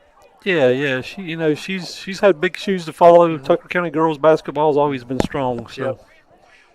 So we got a slot receiver to the left. Comes in motion. It's a little pass flea there. flicker. He's got Matheny there, and the ball is caught, and he's going to be knocked out of bounds at about the 40-yard line into Tucker County territory. So he had a little flea flicker there. Yeah, Caden Arnold and Sam Marks got the stop there, but not until after a large gain. Been a while since I've seen the flea flicker dropped out there.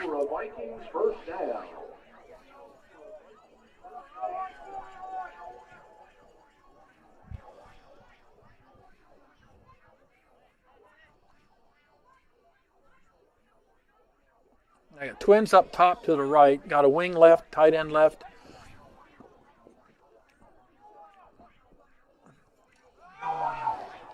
Got him. Oh, come on, come on. He's just. My goodness. Carroll had him in the backfield. And yeah, that's a heck of a run there by Wolford there. He just kept his legs churning. He's going to be about 4 yards shy of the first down, 3 yards.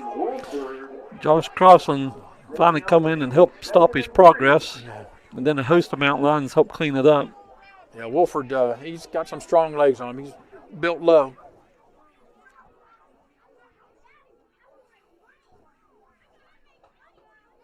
The ball's sitting at about the 35-yard line in Tucker territory. It'll be second down and about 3. Got twins up top, wing to the left with the tight end. Wolford to the right, fake to Woodard. And, Matheny high on that pass to Kuhn. Kuhn and Marks almost had the shot at that ball. And that's one thing. Matheny's helped us out a little bit, too, with his accuracy at times. He's had some receivers open. He's overthrown them. Third down. So we got third down and about 3 here. Yeah, he kind of double clutched that ball there and was waiting for his receiver to get open, and I think that may have contributed to the throw being a little bit high. So you know you got 2 downs to play with. If they do not get this, a turnover would be excellent here. So twins up top, wing to the left. Now we got motion here with Kuhn. Give is to Wolford. Wolford's going to be close. Looks like he's going to have the first down. Got a little push there. Yep, about the 31-yard line of Tucker. First down and 10. Gunnar Carroll on the stop. Going to have to wrap that boy's legs up. And off to number 18, Lucas Wolford. Brought down at the 31-yard line. We've got 9:33 moving on the clock in the third quarter.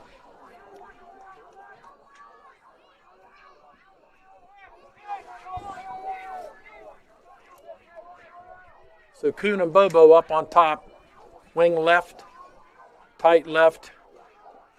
This will be a little bubble pass out here to Kuhn.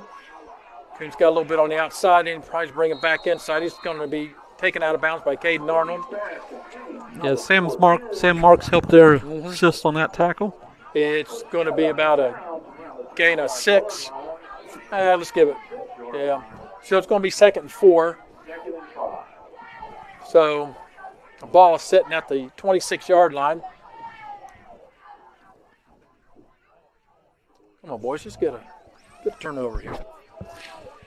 Don't give him any momentum. Pretty much the same formation, only we've moved Wolford to the right this time of the quarterback. And the give's going to be to Wolford. He's got a little bit of room there. He's going to have a first down. And he's inside the 20-yard line at about the 17-yard line of Tucker County. Cade Rapp, and again, Gunnar Carroll on the stop.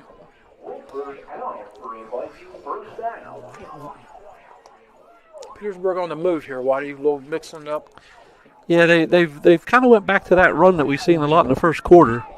You got your twins down here to the left side now. Wolford to the right of quarterback. Wing to the right, tight end. The give is to Wolford. Again, he's going to pick up about 3 or 4 yards on that one, bring up second down at about 6. And Got a Viking down, I believe, Coach. Cade Rapp on the stop. kind of is that Wolford that's down? Now, he's got to factor in a little fatigue with that. He's had a lot of burden on these carries. Oh.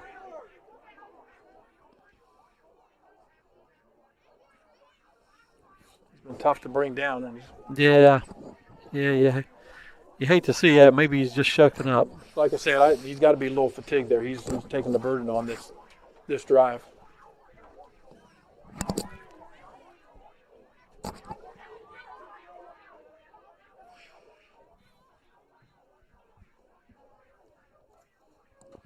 Well, while we got a pause in the action there, we got a Wahama is roughing up Gilmer County 62-6, and that's a halftime score. Clay Battelle 8-0 over Oak Glen. Nothing updated. East Hardy still 7-0 on Cameron half score. Midland Trail 20, Greenbrier West 0. No update on Meadowbridge and Buffalo, still zeros in the first quarter, so that's definitely not been updated. St. Mary's 13, Tyler Consolidated 6 at the half. Got Work County 19, Tulsa 12. Montcalm 6 over Richwood, nothing. Webster's hanging on to a slim lead, 7-point lead over Calhoun. Okay, that's not the running back. That is number, is that 58? Landon Ratchford, maybe? Let's see. Does that look like 58 to you? Yeah, 58, Landon Ratchford. Ratchford, he's offensive lineman. He's coming off gingerly. I saw the running back when he went down, and I just assumed there that he was the one. So, but Landon Ratchford is coming off very slowly. He had turned his ankle there, it looks like. So we're looking at second down and about 6. And the ball is setting about the 17-yard line. Ball on the 13-yard line, excuse me.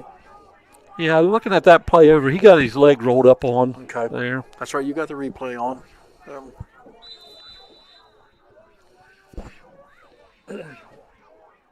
So you got twins up top, wing to the left, tight to the left.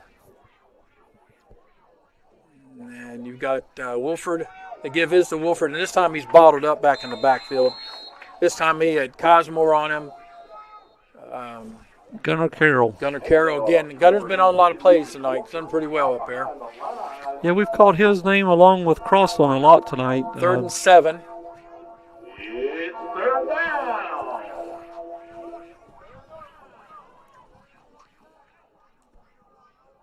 Again, you probably got 2 downs to play with, unless they take the field goal attempt. They'd be in his range.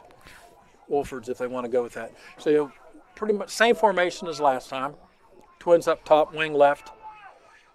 The fake is to Wolford. Matheny rolls out. He's got, Yeah, it's it was at 14.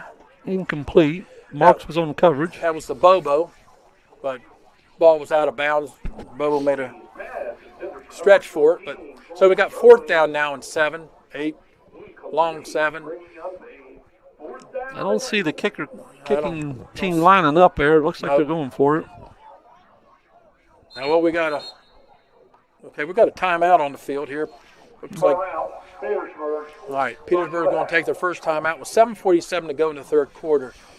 Hey, well, we've got some time here. If you notice, hopefully we've had some text in there saying how clear the picture is tonight, and that's because they just installed a new camera up here, and for the YouTube subscription.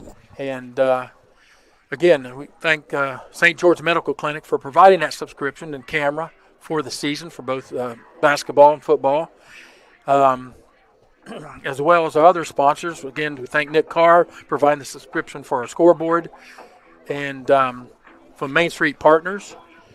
And it looks like Petersburg is going to go attempt the field goal here now. Let's see who we have in the kicker.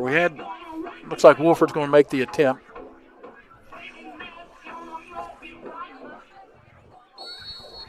Kuhn is the holder.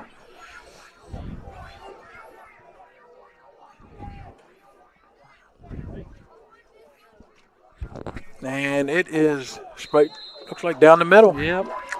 Not much effort there, that kid. That was pretty smooth. He just took a step and right into it and launched it. So that was from 37 yards out.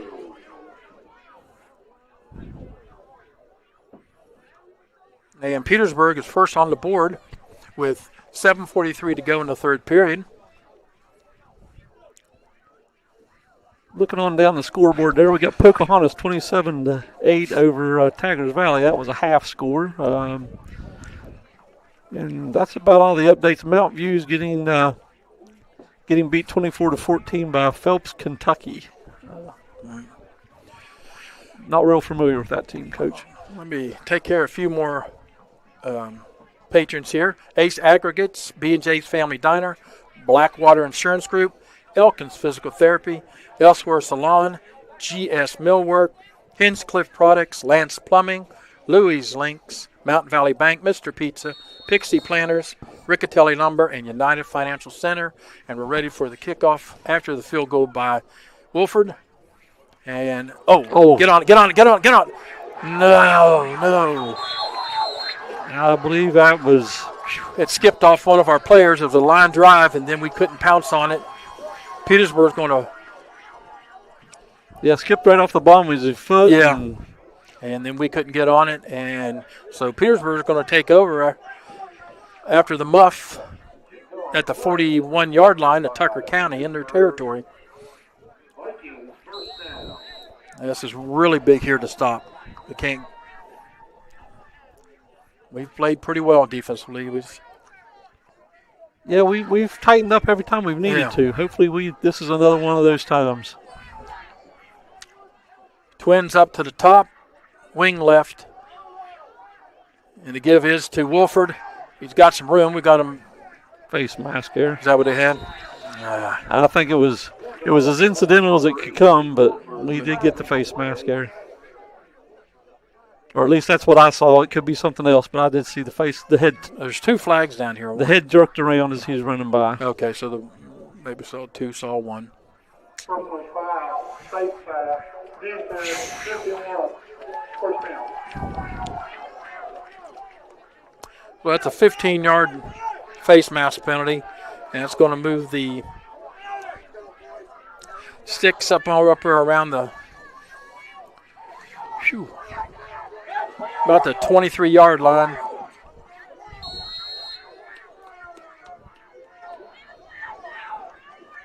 Yeah, we really First can't and 10. afford those. I mean, No, we can't. That hurts.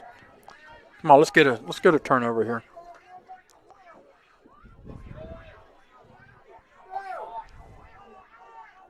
they're leaning more on that run game now. Yeah, and this formation has been the most consistent they've ran. Matheny back to pass. Now what do we got? I don't know. That flag come in quick. I That don't know was if that's quick. an offsides or a false start. I don't even know if the quarterback had the ball in his hands yet.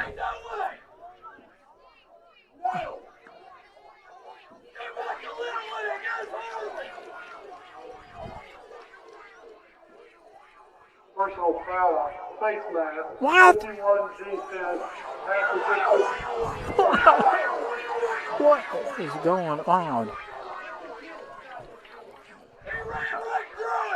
That flag was so quick. How could you have a time to react to it? Like I said, I really don't even know You've seen what you see showing the replay there. if the quarterback even had the ball in his hands yet. But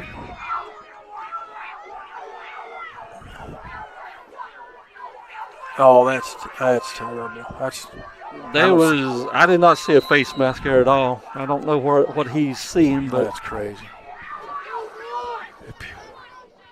Twins right, Wings left. Matheny's rolling to the right. He's throwing back across the middle, and he's in for a touchdown.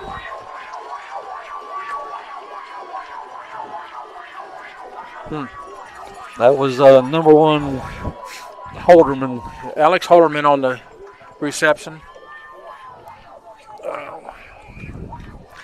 We gotta Got to work now. calm everybody down. We still got a lot of football left to play. We know we can move the ball.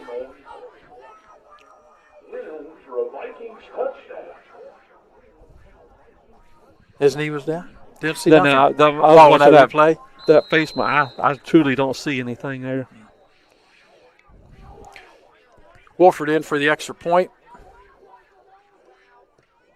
And it is through.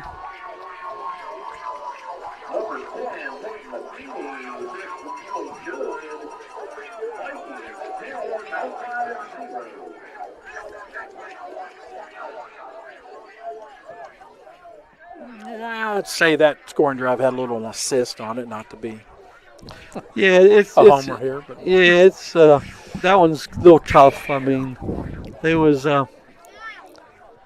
questionable. But the thing about it was, when Petersburg needed some run, Wolford was the man on the grounds. I mean, so they was able to get some yards Yeah. on some nice running plays. We're still seeming to be looking for some answers there, just off the run. and it's a momentum killer on that last kickoff too. When it hits that up man, and then we just didn't get it. All right, so Wolford will be kicking off. 7:03 to go in the third quarter. Petersburg now up 10-0. And he skips it down the line again. This time it's going to be picked up by. He's got a little bit of room there. Barb can work his way to the outside. There you go. Keep going. Keep going. Good. Good run by Luke Barb. That gives us some fight there. It puts us up to about the 43-yard line. Yeah, it was a really nice run by Barb. He keeps those legs moving. Yeah. Good return. So 43-yard line of Tucker County. And Luke's got a little bit of speed, too. Yeah. Yep. All right, so hey, a lot of game left. Very manageable. So we got Twins down here. Sizemore up on top.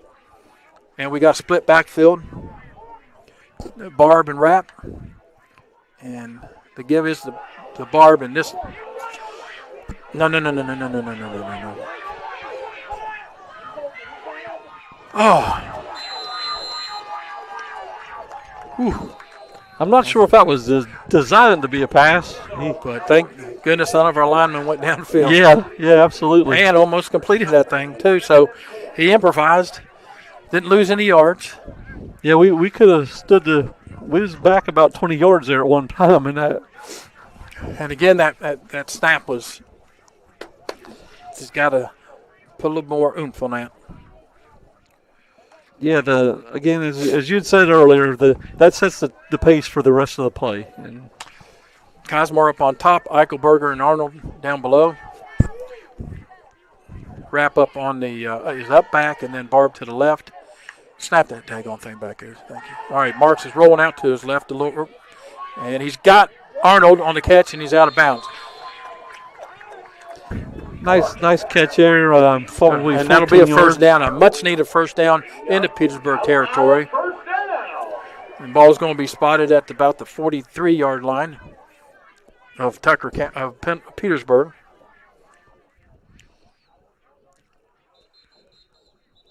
What we got here? I think we got a Viking down. He's cramping, I believe. Gonna be a official timeout there. He's looking to wait and see what he's going to come out. Huh.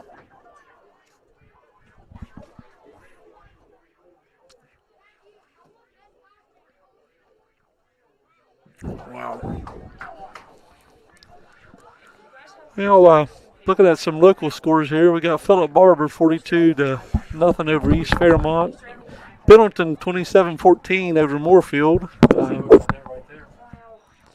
Doddridge 34-14.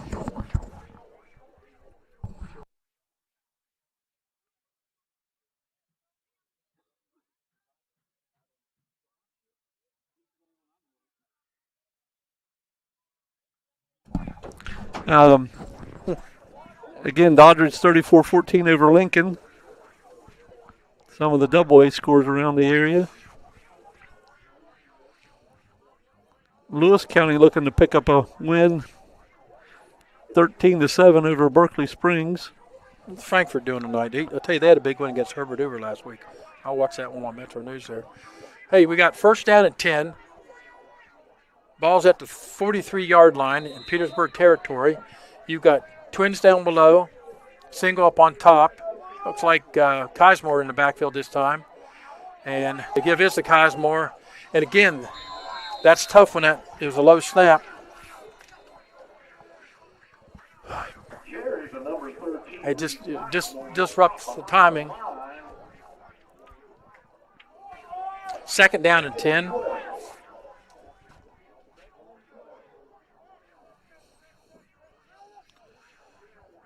Going to be an empty set this time.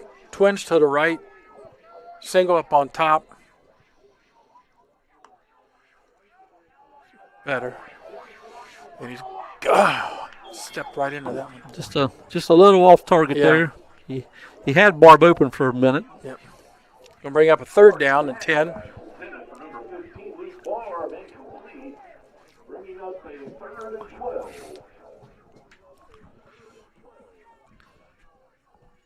No, 3rd and 12. Sorry, excuse me.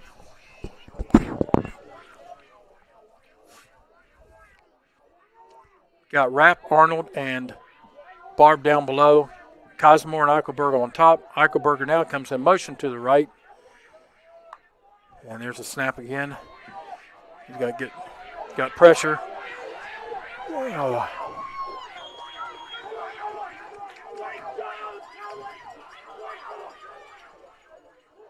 No.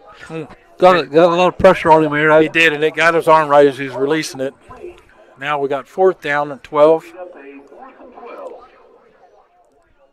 No doubt we're going to go for it. Yeah, ball's right on the 45. So. Yep. So 5:51 to go in the third.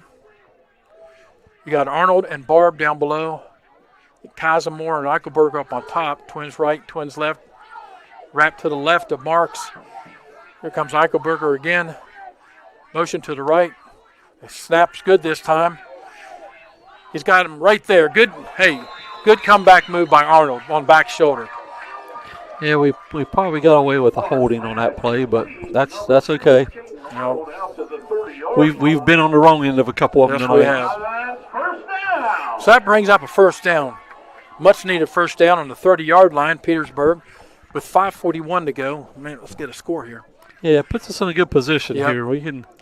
We score right here on this drive. It's Still still potentially swing that tide and put the ball back in our favor. Twins right, single left, split backfield.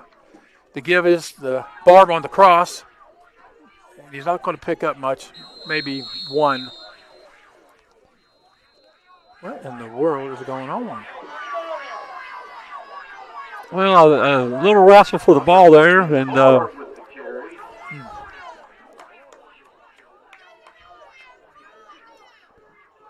tell you, 2nd and 9. Just tussling over the ball. yeah, these guys aren't in control very much of this game. No, they don't have very good control. So we got 2nd and 9, 4:42 to go in the third. We're in the Harrison County stick eye this time. Kismore topping it off. I got a false start, I think. Offsides on the defense. Offside. That'll give us 5 yards. We'll definitely take that. And Petersburg people are happy until they make this call here. Then they.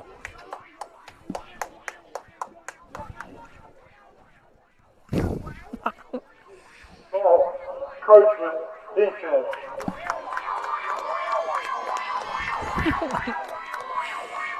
Bring up a 2nd down and about 4.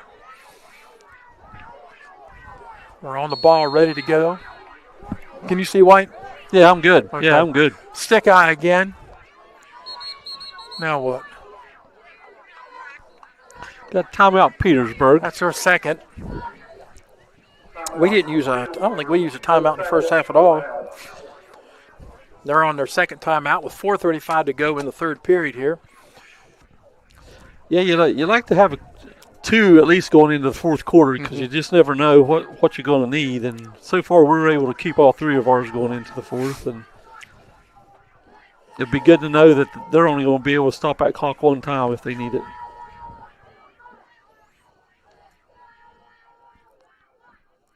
Looking at some other scores in the AAA, number 2 Bridgeport 48, Fairmont Senior 21. That's a big matchup every year there. I don't believe I've seen this Frankfurt score, so they must be open tonight.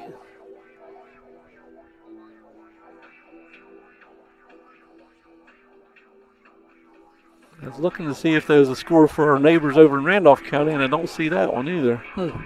Who did Elkins play tonight? Against you? Yeah, not seeing it, so I didn't think they was open this week. But. 2nd down and 4, stick eye. You got Rap, Barb, and Cosmore. 2 tights, Eichelberger and Arnold. And he's going to sneak it, and he's going to have the first down and more. And I think the ball come out. But I think he was down because I don't see. I actually think his knee touched the ground not far past the yard marker, to be honest with you. Of course, these guys are looking at each other like, okay, so it is a first down. And he stumbled a little bit, too, there. He did. Yep, he did. And we are inside the Nick Carr red zone, Whitey. We're back in the stick eye. We're hurry-up offense. And then the give here is to Barb, the fullback, and he's going to bull ahead for.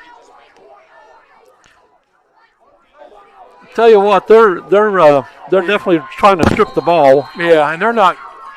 And That should have been blown a long time ago. forward progress was definitely stopped. Yeah.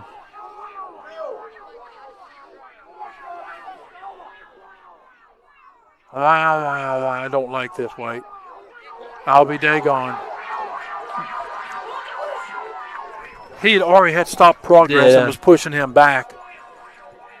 I hate to be complaining about this, but that's yeah, I'm not his progress was stopped. They were pushing him back, and everybody was going after that ball. And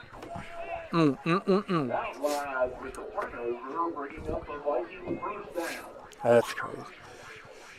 I believe that was the first time we was in the red zone tonight. Yes, it was. And moving right along there, ball's at the 15-yard line. Petersburg takes over with 4:03 to go after the turnover. Twins right. Give is to Wolford here. We need to return the favor.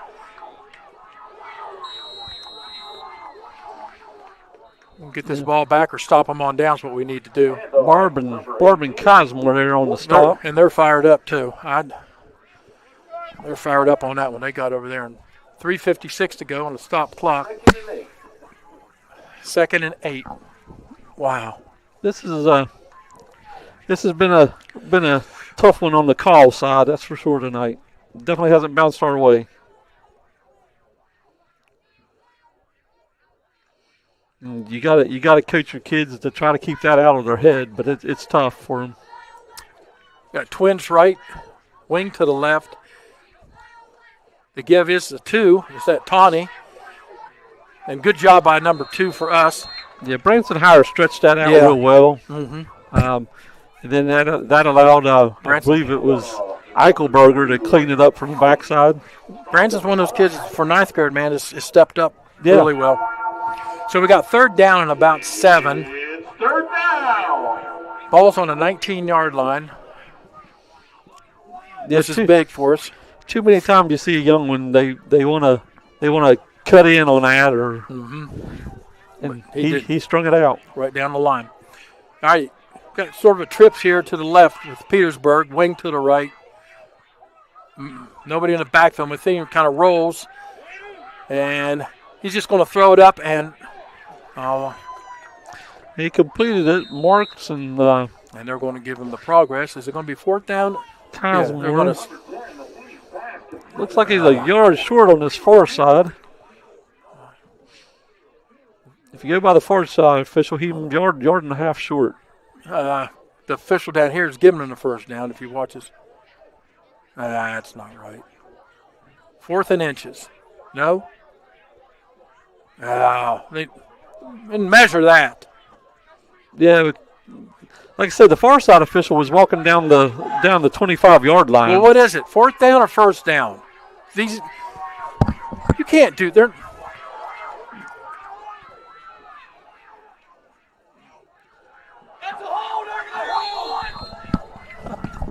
wow. I tell you, Coach.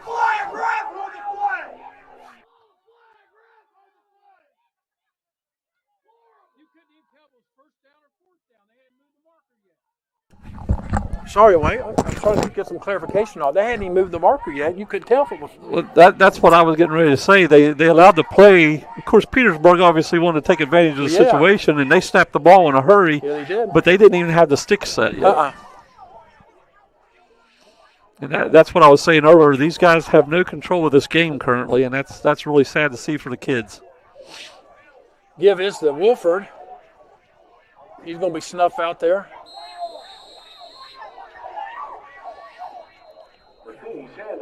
Number 18, Wolford.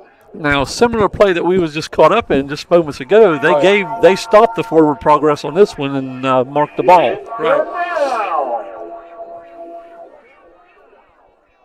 Yeah, and they moved the ball up on that one too. So Barb on the tackle on that one. Stood him straight up and drove him back. Let's see what we got here. Twins up top. Wing to the left. Wolford to the right of Matheny. Here's a snap. The give us to Wolford. Oh, had him strung out. Come on, come on. Caden Arnold on the stop for Tucker and Luke Barber assisting. It's a 1st down for Petersburg.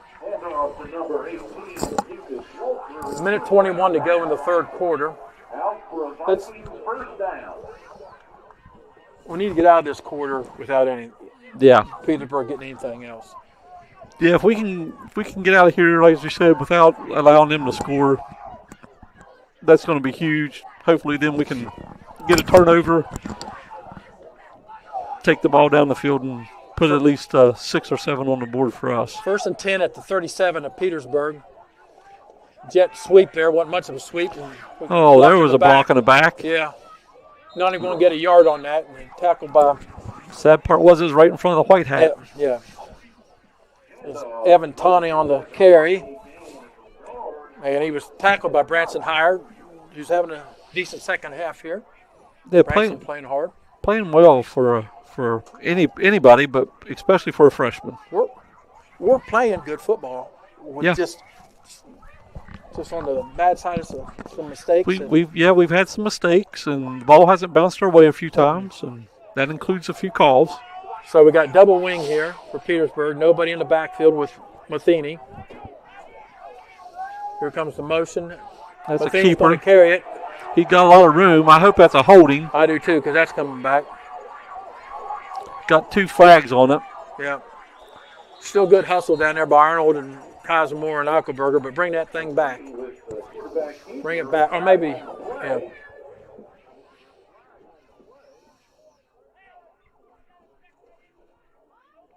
A little burst of speed by Matheny there. Yeah, once he broke the line of scrimmage, he did. He Holding, offense, number 62.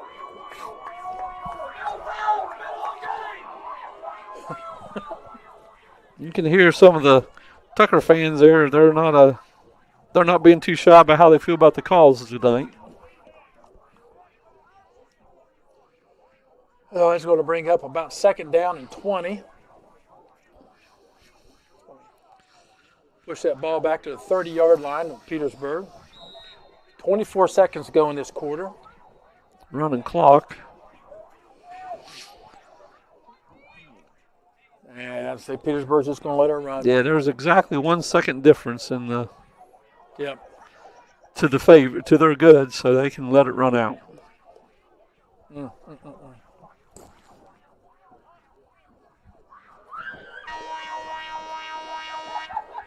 At the end of the third quarter, Vikings 10, Mount Lion 0. We had a halftime score. I don't know what it is now. It hasn't updated, but we had a halftime score of Man 8 and number 3 Tug Valley nothing. Oh, really? That's a shocker there. Unless they're playing at man. Yeah, that's tough areas to play down there. we was down there one time in that area. They've and man always been tough regardless. Absolutely. All right, so at the end of the third quarter, it's Vikings 10, Petersburg Vikings 10, Tucker County 0. We're going to have a 2nd down at the 30-yard line.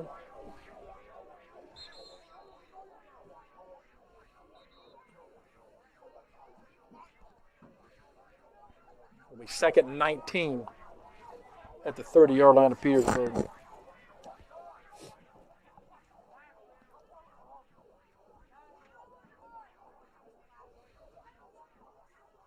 Wow. That was an odd third quarter. I mean, Yeah, you had some strange bounces of the ball there. Of course, Petersburg put up 10 points on us. We had a questionable fumble. Turnovers are never good, but the booted kick. and the fake is be a little wheel route there to. He's got some room. Yeah, he does. Marks is He just hurdled Marks. little wheel route to Wolford. Petersburg, no flags on the play, and from 70 yards out, Petersburg is going to go up 16-0, and in the extra point. All the way down for a Vikings touchdown. Well, we kept that point off the board getting out of the third, but we allowed it awful early in the fourth. So, but again, a lot of time on the clock. Matheny's going to try for the extra point. Yeah, still a lot of time. And we were moving the ball. Yeah, we've just kind of been our own worst enemies a couple times and assisted a few times. Kick is good by Matheny this time. Making two No. good. Something you don't see. No, he missed that one. Did he miss it? Yeah, Oh, looked like straight down the puck. I thought it was too, but they Well, just good. waved it off. Oh, I'm glad that Wolford was tired on that one, so he didn't punch it through. So, with 11:48 to go in the fourth quarter, Petersburg up 16-0, and this drive every drive is important, but this drive is more important right now. Yeah, I think I don't want to put her backs to the wall, but I think you just about have to score on this drive here, if you want any chance at all. Of course, obviously Petersburg's got a lot of momentum going. If you can take some of that wind out of their sail right here, score a quick 6, hopefully 8, and maybe then you got a good shot at getting a turnover or an errant pass or something, and turn that into a point too.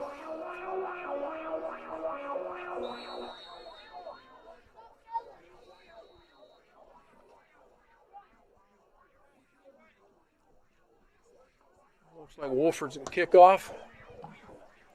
And, okay. Let's go. Find your hole. There you go. Barb's finding his hole, picking it up. Brought it out to about the 30. 33, 34? Yeah, 34-yard line. Be first down and 10 to Tucker, 34-yard line. Barb's got that little hesitation on his returns that just kind of throws the kick coverage off a little bit. They come running down, not sure which way he's going to go with that hesitation. So we got twins to both sides. Wrap off to the right now. Let's get some protection here. Give Sam a little bit of time to throw. It's going to be a quick give to Wrap. Probably going to pick up a couple yards on that, making about 2nd down and 8. If Cade hits the hole hard, he's low enough and got enough girth around him to push you ahead for 2 or 3. Got the same formation here. So Marks is back to throw. Oh my! Wide open. Got him. I'm not sure exactly. Go. Yeah, both sides of it. Go. Pick your feet up. Good job. I'm not sure exactly. I don't even know if they knew Caden or Eichelberger. Either one was on the field. We got a flag though, White. We should have. Unbelievable.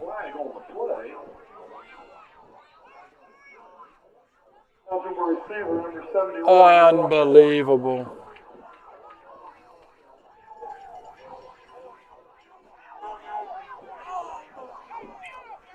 That pass was off too quick anyway for anybody to be. I was going to say, I don't know how anybody got downfield, as the ball was thrown almost immediately on the snap. You know, and he could have gone either side. He had Cosmore down below here too.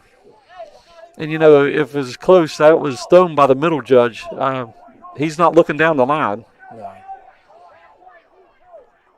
All right, you got single out here on Cosmore. I'd take another shot with him. One-on-one here. I don't think Kuhn can handle him. Up and go. All right. Wide open. We'll get the first down anyways. All right, so we get the first down on this one. Ball at the 47-yard line in Tucker territory. 10:56 to go in the 4th. So we were down, good bounce back. Let's come right back at it.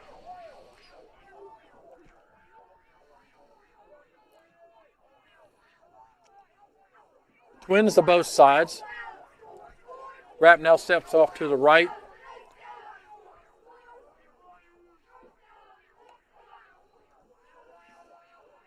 Rushing 4. Right there across the middle. Good catch. Did he catch it? No. He had it and got knocked away at the last second, but he was in heavy traffic. There's 3 men on him. Yeah, Marks threaded the needle on that, though.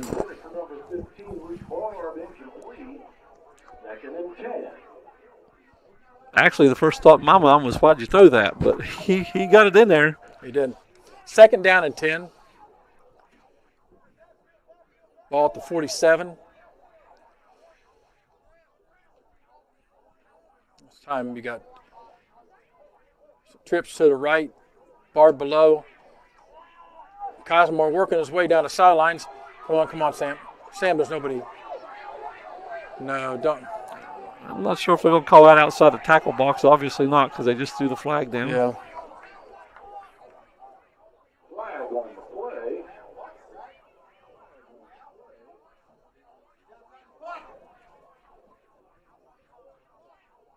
Hey, wrap over here on this area.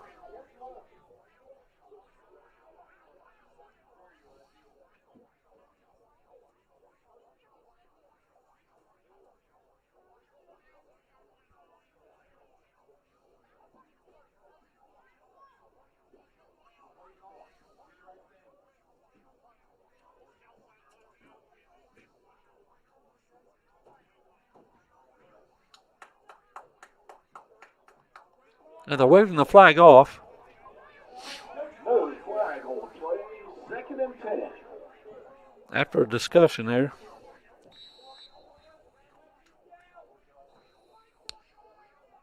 So it's going to be 3rd down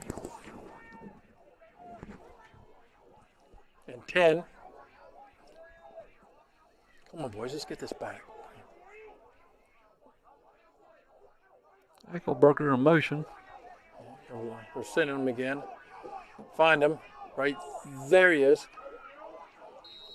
He's hit on the catch, but that's a nice catch hauled Yeah. in by Eichelberger. We've got a 1st down in the Petersburg territory. Ball's going to be at the 42-yard line of Petersburg. Ball from outline. 1st down. 10:19 to go.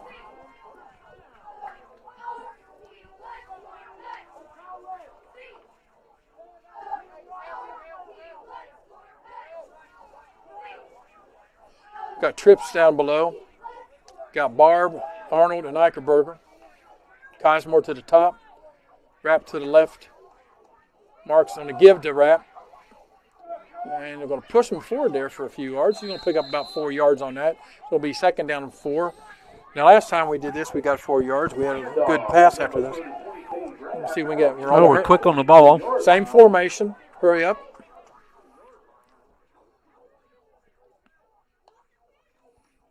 There's a give right there. Oh, over top.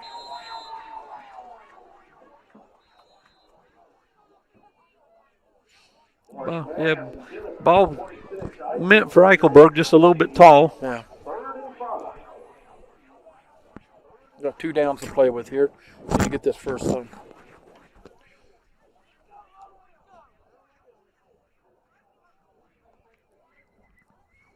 You got a 3rd and long 5.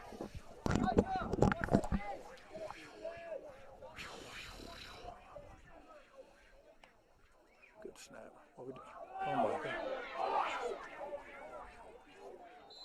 Oh my God. Mark's picked up 2 or 3 of it. I thought they got his face mask over that first guy come flying in there. 4th down and 2. To the 34-yard line. 4th and 2.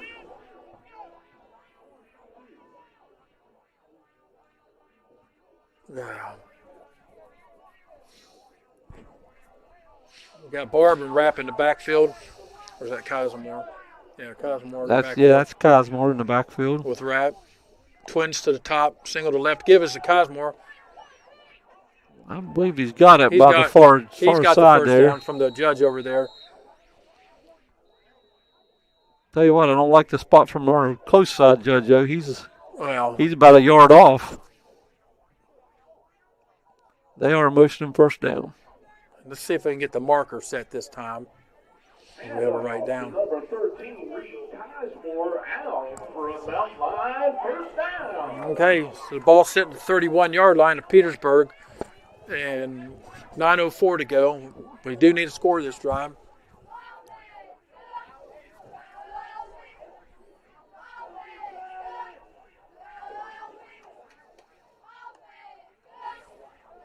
A quick bubble.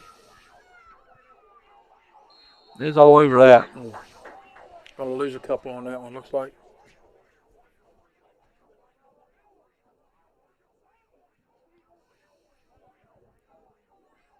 Second down and 12. Number 15, Luke Barnes stopped for a loss, bringing up a 2nd and 11.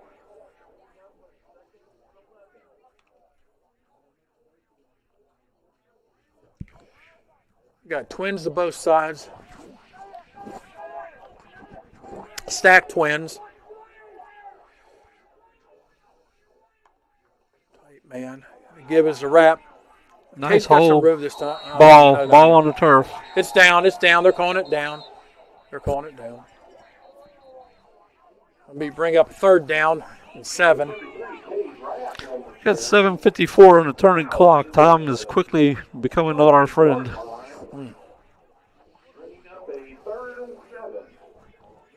Twins right, stacked twins right and left, wrap to the right.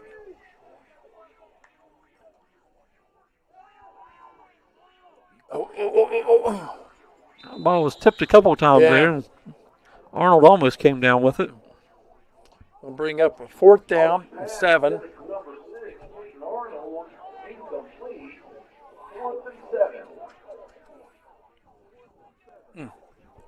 The ball sitting at about the 28-yard line. 7:31 on stop clock. Twins to both sides. Eichelberger motion to the right. Marks with a snap. He's got some time, and then he's got. Ooh. Tell you, that was the ball and the defenders arrived at the same time, I believe. Petersburg going to take over, turnover and downs. Be first down at the 27-yard line of Petersburg. We really can't afford to give up another score here. No, we desperately need a turnover.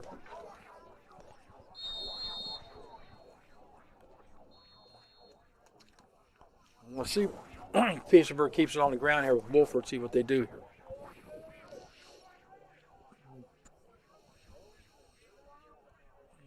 Twins to the left, Wolford to the right, or to the left of Matheny. And the give is to Wolford's inside handoff to Tawney. They've got him held up. Yeah, that was Crossland come up and Yeah. made a nice tackle there. It'll bring up 2nd down and 10.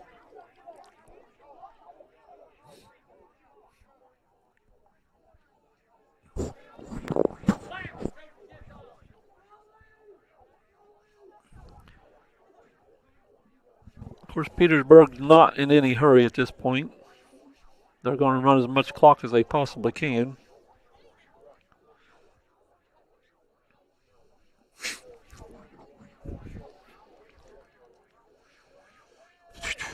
Got Twins to the right, wing left. The give is to Wolford, and he stumbles. Thought they might have a motion on the other side there. 3rd down and 10. Or, no, I'm sorry, 3rd down and 13. Number 18, Wolford tripped up behind the line. Need to stop here. Can't give him. Yeah, if we can hold him here. Obviously, I believe they definitely will be punting, but And he may have to. If we could stop him here, maybe take a timeout here. yeah, they're going to run the clock. I can't imagine they're going to pass it. They're just going to hope to break a long run as much clock as they can. Probably need to watch another one of those inside scissors play. Nope, Matheny's rolling out. Well, they get the ball. Get on the ball. You never know. You never know. Yeah, Eichelberger strung that out. Yeah, he did. Man, Eichelberger, we got a timeout for Tucker County on that one. Sacked behind the line. So I don't know if Petersburg's trying to outsmart himself or something like that. But Yeah, I think I would have just ran the ball up the middle I and think that was. Tucker County, their first of the half. maybe pulled out the old Don Nealon draw there. And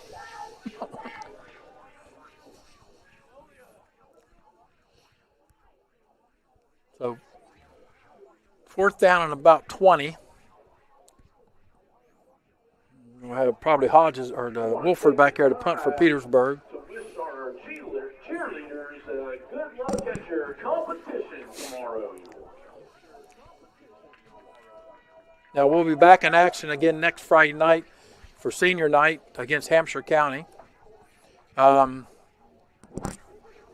love to get one of these to help out with, your playoff seating. And the way this playoff seating is, again, you talked about backing into playoffs. You really don't want to do that. You want to get some momentum going in.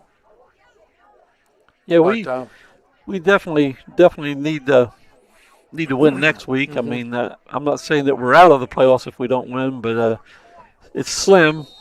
well, we talked about with the new point thing there. Your you're playing a double A and a triple A, and that have won a few games. So, but what we need here is a return by Reed. And there's a punt downfield. Let's see if he gets a chance to right to him. Then it skipped off to the right. Yeah, took a bad hop to the right, and he did the right thing by not going after that one. Mm-hmm. All right, so the ball's going to take over. We're going to take over at the 30-yard line of Tucker County. We've got 5:32 to go, 2 timeouts. Petersburg up 16-0. We've had 2 scores called back tonight. Yeah. And a few other plays that was questionable. Yeah, definitely questionable. That definitely would have probably put us in a potential scoring position anyways. Right.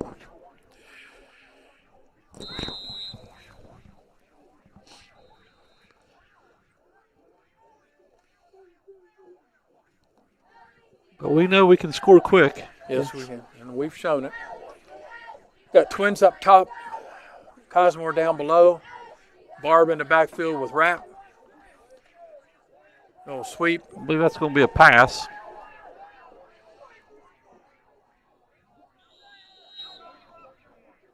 Handoff to number 15, Luke Barr with a half That play just really never did develop. It was intended to stretch the field, and it was covered pretty well.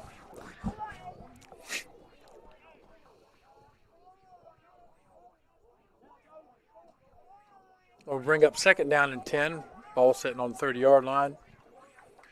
Clock stops at 5:24. Our Spirit Stick winner tonight with our cheerleaders, Michelle Lau. Congratulations. Got Twins to both sides. Rapp to the right of Marks. Stack Twins. Play again to Barb. This time he's got. Oh, well, again, it looked like the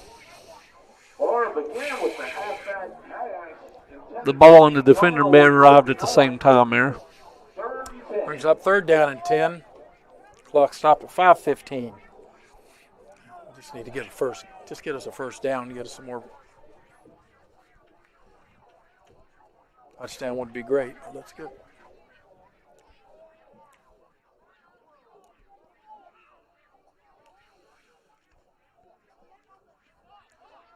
Got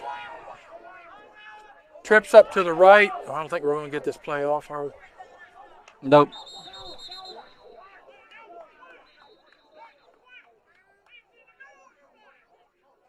Flag on the play.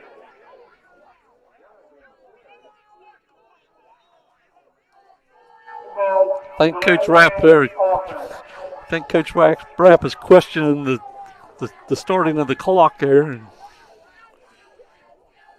Well, that's consistent. You ever watch the pros go down to 0? It's like they give them an extra second. Yeah. I think that ball was snapped right about 0. I think that's what he was saying. It was in the middle of the snap. The snap was already in progress. And got trips up top, Twins down below. Give Sam some time here. I think it skipped in there to Eichelberger.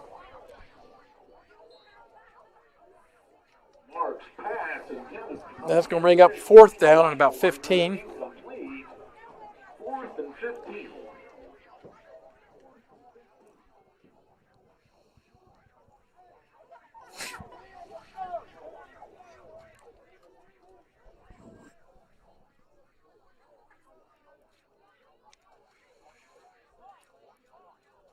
Tucker breaking the huddle here.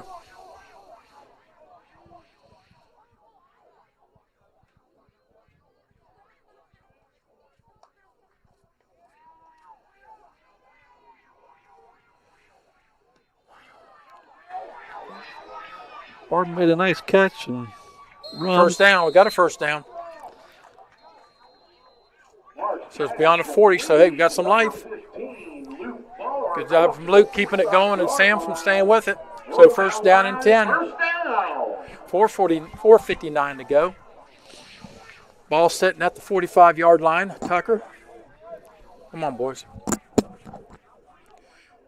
Twins to the right and to the left. Wrap on the right. He's got some time. Just run it there. Yeah, go ahead and get the. Oh! Tell you what, Sam ran Marks over just him. Sam Marks just laid the wood there. Yes, he did. He ran right over that boy. Out of another first down at the 41-yard line in Petersburg territory. Twins right, twins left. Wrap to the left. Oh my! Come on, Sam. Come on, What Sam. we didn't need. No, we didn't. It's going to be a loss of 10, 12, 15 or so. That's been our night. We've got a little bit of momentum, and something has brought us back.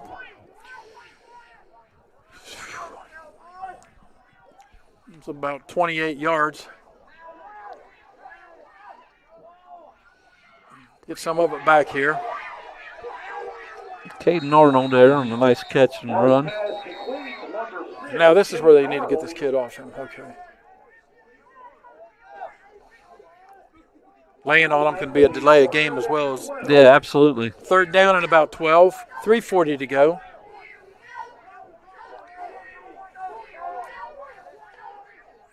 Ah, Jiminy T.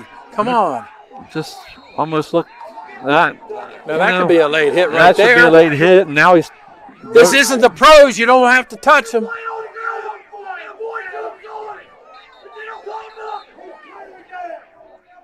Yeah, now they're going to throw a. Flag on wrap. Are they going to throw that on Coach? I'm not sure who they Or threw is that this going to on. be a late call here?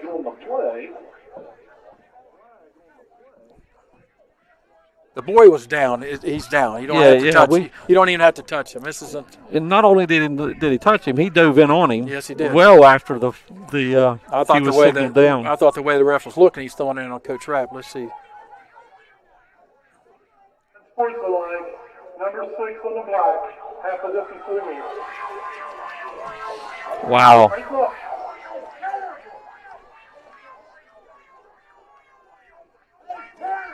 You know, I hate to complain about any officiating, but my goodness, this has been a tough one tonight. It's been so inconsistent.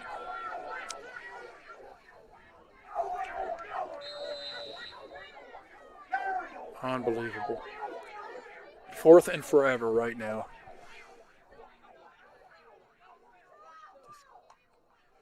Get him to snap. Now launch it. That's got to be a pass interference. Yeah, let's see. Did they give us a makeup here? I don't know if that ball was catchable or not, but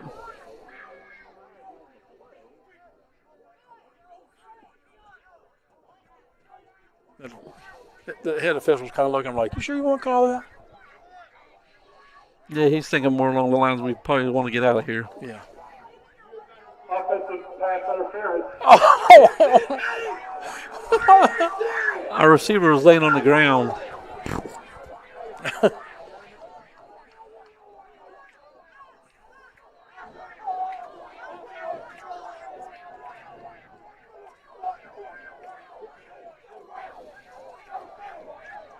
Petersburg's going to take over on down. They're going to decline the penalty and take over.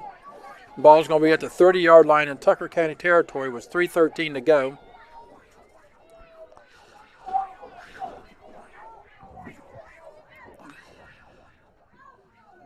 Wow. Yeah, I didn't see anything on the personal foul on Caden. I actually thought they were calling it Coach Rapp the way they were looking at him. So I missed what they're calling, and they may have missed it too the way they're calling it tonight. Let's see. Yeah. Yeah, Petersburg taking it in for another That's going score to be late. Wolfer from 30 yards out.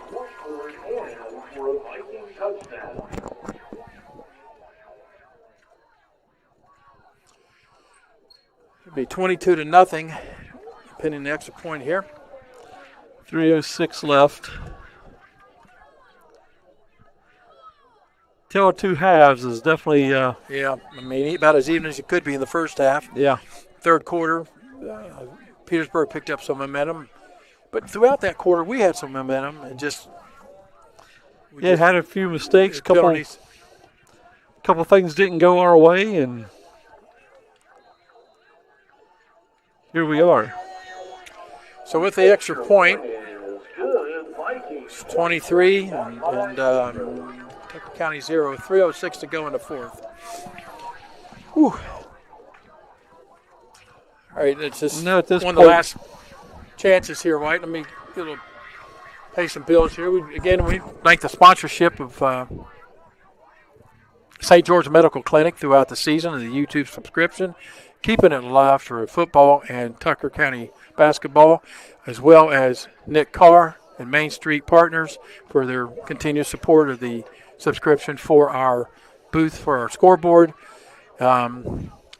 I need to thank all the patrons, H. Aggravates, B&J's Family Diner, Blackwater Insurance Group, Elkins Physical Therapy, Elsewhere Salon, GS Millwork, Hinchcliffe Products, Lance Plumbing, Louis Links, Mountain Valley Bank, Mr. Pizza, Pixie Planners, Tish Mallow of Pixie Planners, Riccatelli Lumber, and United Financial Center. Wow. Petersburg will be kicking off here. Yeah, at this point, you gotta think that Coach Rapp's talking to the kids and telling them to not to do anything unnecessary here, to set themselves out of the next couple games, because it's easy for them to let their tempers get them out of control here. Picked up by Caden Rapp. He's trying to get some yards here. He's going to be beyond the 40. Got the 45-yard line, run out of bounds. 2:58 to go in the fourth. Again, be senior night next week with Hampshire County. Kickoff at 7 o'clock.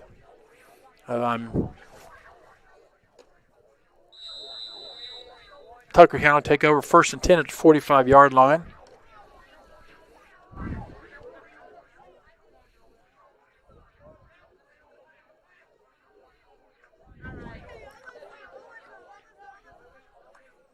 The snap to March to give us the wrap. He's going to pick up about 4 or 5 yards on that, about 4 yards. Be second down and about 6. Couple mountain lions slow to get up. Josh Crossan.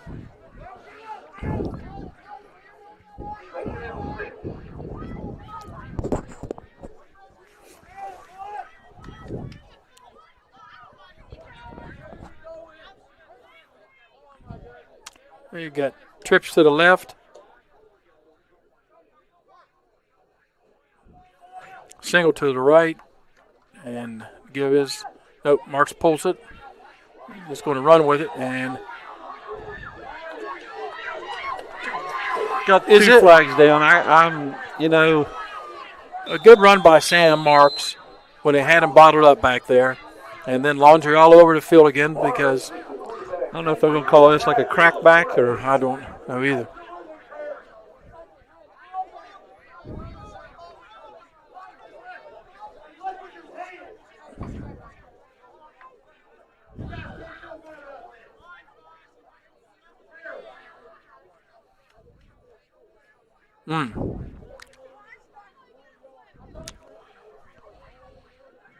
see what he's got to say here. So it's a run of about 30 yards there, going to be nullified. 1 yard offense, number 6.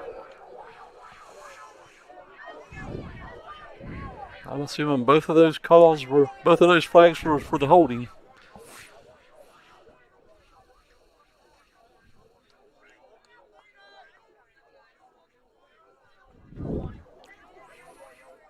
I'll bring up second down in about 15.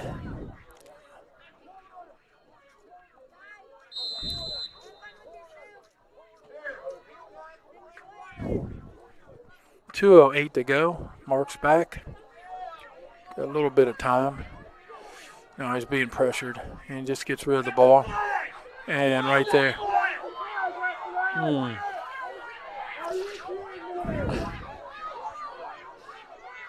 Now we got flags flying. Flag on the play. I hate to say this, right, but these guys lost control of it Yeah. a while back, and now this is where we're at. I know we're on the other end of the stick here, but Well, we've both seen enough football over the years, and we could tell that they was losing control earlier. They just have continued to let it go that way, and it's unfortunate for the fans and for the players. Unsportsmanlike. Number 73, black.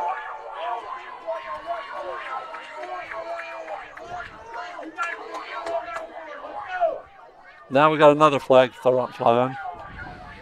Wow. Coach Rapley will just pull all the starters out and put them on the sideline for the rest of the 2 minutes and try to preserve their abilities to play next week. And so we don't lose any players. I don't know if we got anybody ejected or not. Number 15, black. So that's one on 2 different players, so we definitely don't want another one on either one of those. Nah, and it's lose cool. It's easy to lose it. Hey, you're playing a very competitive game, and the adrenaline is high, and these young men, obviously, they're not out there to lose tonight, and they're putting it all on the line for their black and gold. Your emotions get the best of you. Wow. So with 2 minutes to go, it's going to be like second and long. Wow. Yeah, like 43, actually, Joe. All right. Just popped up on there, didn't we? Yeah. Yeah, they kept us guessing it for a minute, but I believe we got a second and 43. Let's just don't get anybody ejected or anybody hurt. We still got a game to go and hopefully a playoff game. Pitches out to Caden Arnold, and that's a horse collar and a tackle well out of bounds, but we won't go there. Mark's pass complete to number 6, Caden Arnold.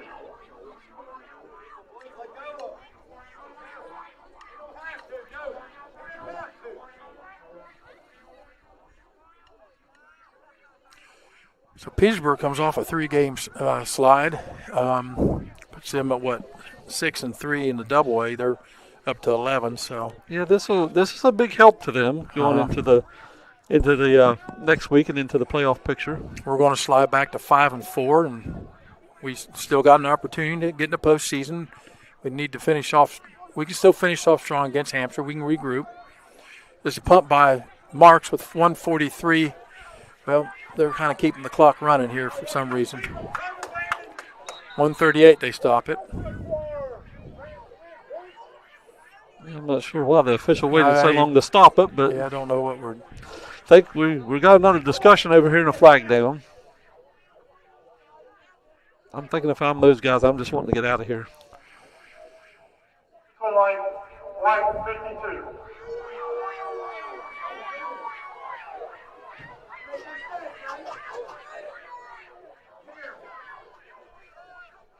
I didn't see exactly what happened there. I don't know if he was chirping or just tough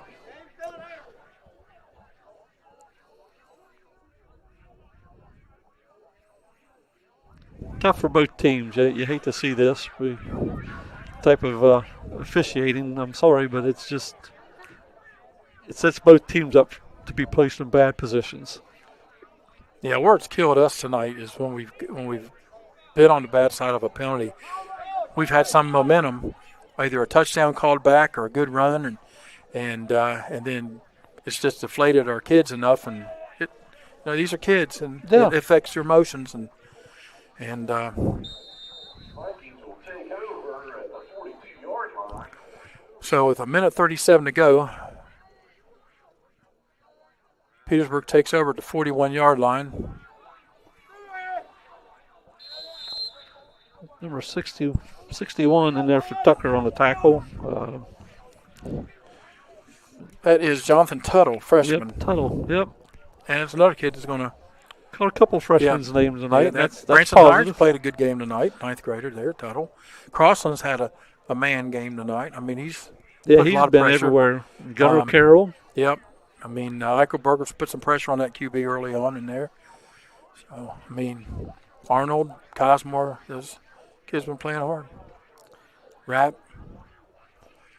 Marks had a nice 30-yard run called back. I mean, he kept his feet going, didn't give up. There's something good to see on the other side of the ball when we got a ball. Fumble. Covered it. Jonathan Tuttle there. 48 seconds to go. We recover the ball at the 20-yard line. Petersburg.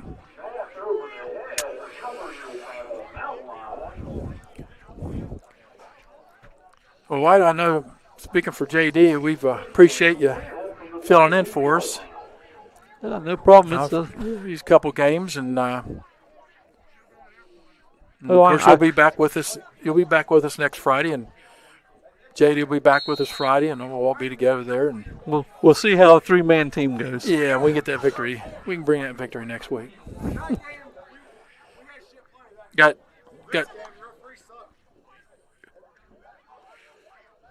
Swing out to Barb. Keep his feet going. Well, we got another flag here, and fans are getting a little unruly now. Yeah, Barb can't afford to get another one here. He'd be out for next week or first half, I guess, right? Or the game. It'd be the game. It would be the game, yeah. But it looks like it's on Petersburg. See what they call here. I did honestly think he was still in bounds when he was hit, though. Yeah. I heard a few fans saying he was out of bounds, but he was hit in bounds. I don't know if that was the call or not, but ball sitting at the 6-yard line now. 38 seconds to go. Get him a touchdown here. Get a little momentum. Yeah, not sure I can remember last time we was blanked. Tight trips to the right and you got behind him, Sam.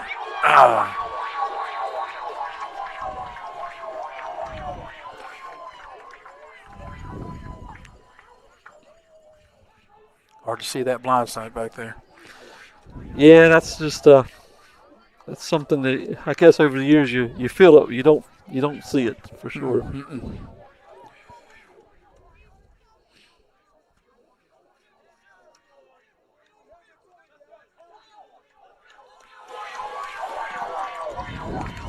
Well, that brings an end to the game with Petersburg winning 23-0.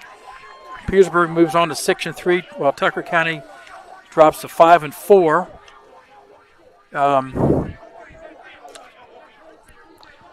Yeah, tough loss for Tucker. I mean, I'm sure they was wanting to bounce back from the last couple of weeks. I thought we came out with the right emotion. You know, in the first quarter, both teams are trying to get off the slide and working pretty hard in good even first half, moving the ball and stuff like that. Then we just didn't get the breaks in the second half. Let's put it that way. No, we didn't. The ball never bounced our way once. I don't think in the second half, and if it did bounce our way, it quickly turned the other way. I mean, it's easy to blame officiating, and we can sit here and do that and pick some things, but it just it's part of the game. It happens, but just some things were a little bit too tough. Yeah. To take in that second half, and especially again, we had 3 touchdowns called back. Yeah, we did. And 3 touchdowns called back. We had several other plays that could have turned the tide for us a little bit. It's just one of those tough losses, one of those tough things. But again, hopefully we learn from this one. We move into next week and recover, and they still got a nice chance to get into the playoffs. We do. and make some noise. I was talking with one of the coaches before the games, and I really wouldn't want to play us.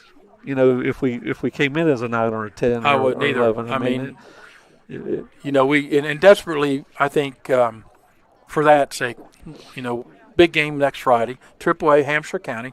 We show we can play with these AA schools and AAA schools. Yes. There's no doubt, and we can play with Hampshire and we can beat Hampshire.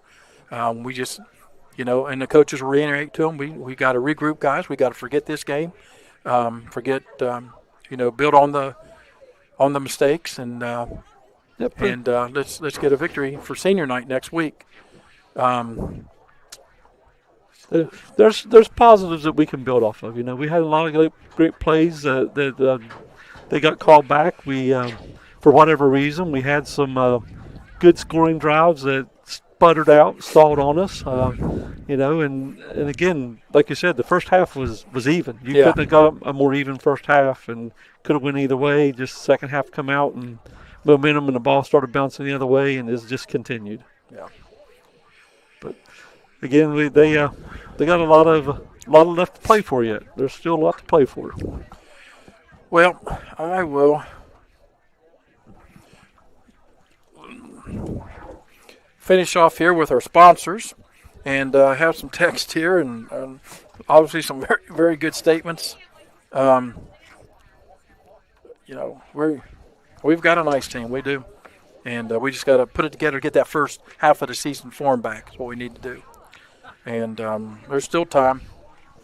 So again, I want to thank St. George Medical Clinic with a sponsorship of the YouTube subscription, the video for the Tucker County season in both football and basketball.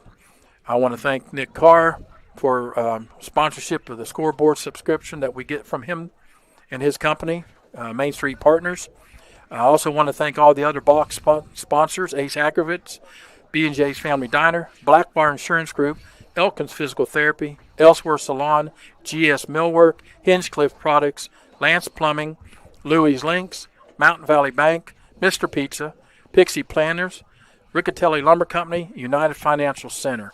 I also want to thank Kevin White for filling in for my partner, J.D. Alkire, and for myself early in the season there. And we will see you next week, though, because we do have 3 headsets, you know. We'll try as a trio next week, and unless the fans vote me off this broadcast. I think you're good, Mike. Yeah, but again, You're it's been a lot of fun tonight with you, Joe. Pleasure being here, and looking forward to working with you and JD next week. That sounds good. And again, from R.H. Armstrong Memorial Field at the class of 1984 field, it was Petersburg Vikings 23, Tucker County Mountain Lions 0. And it's kind of 2 guys at a game signing off. Have a good evening. Have a good week. Have a good evening, everybody.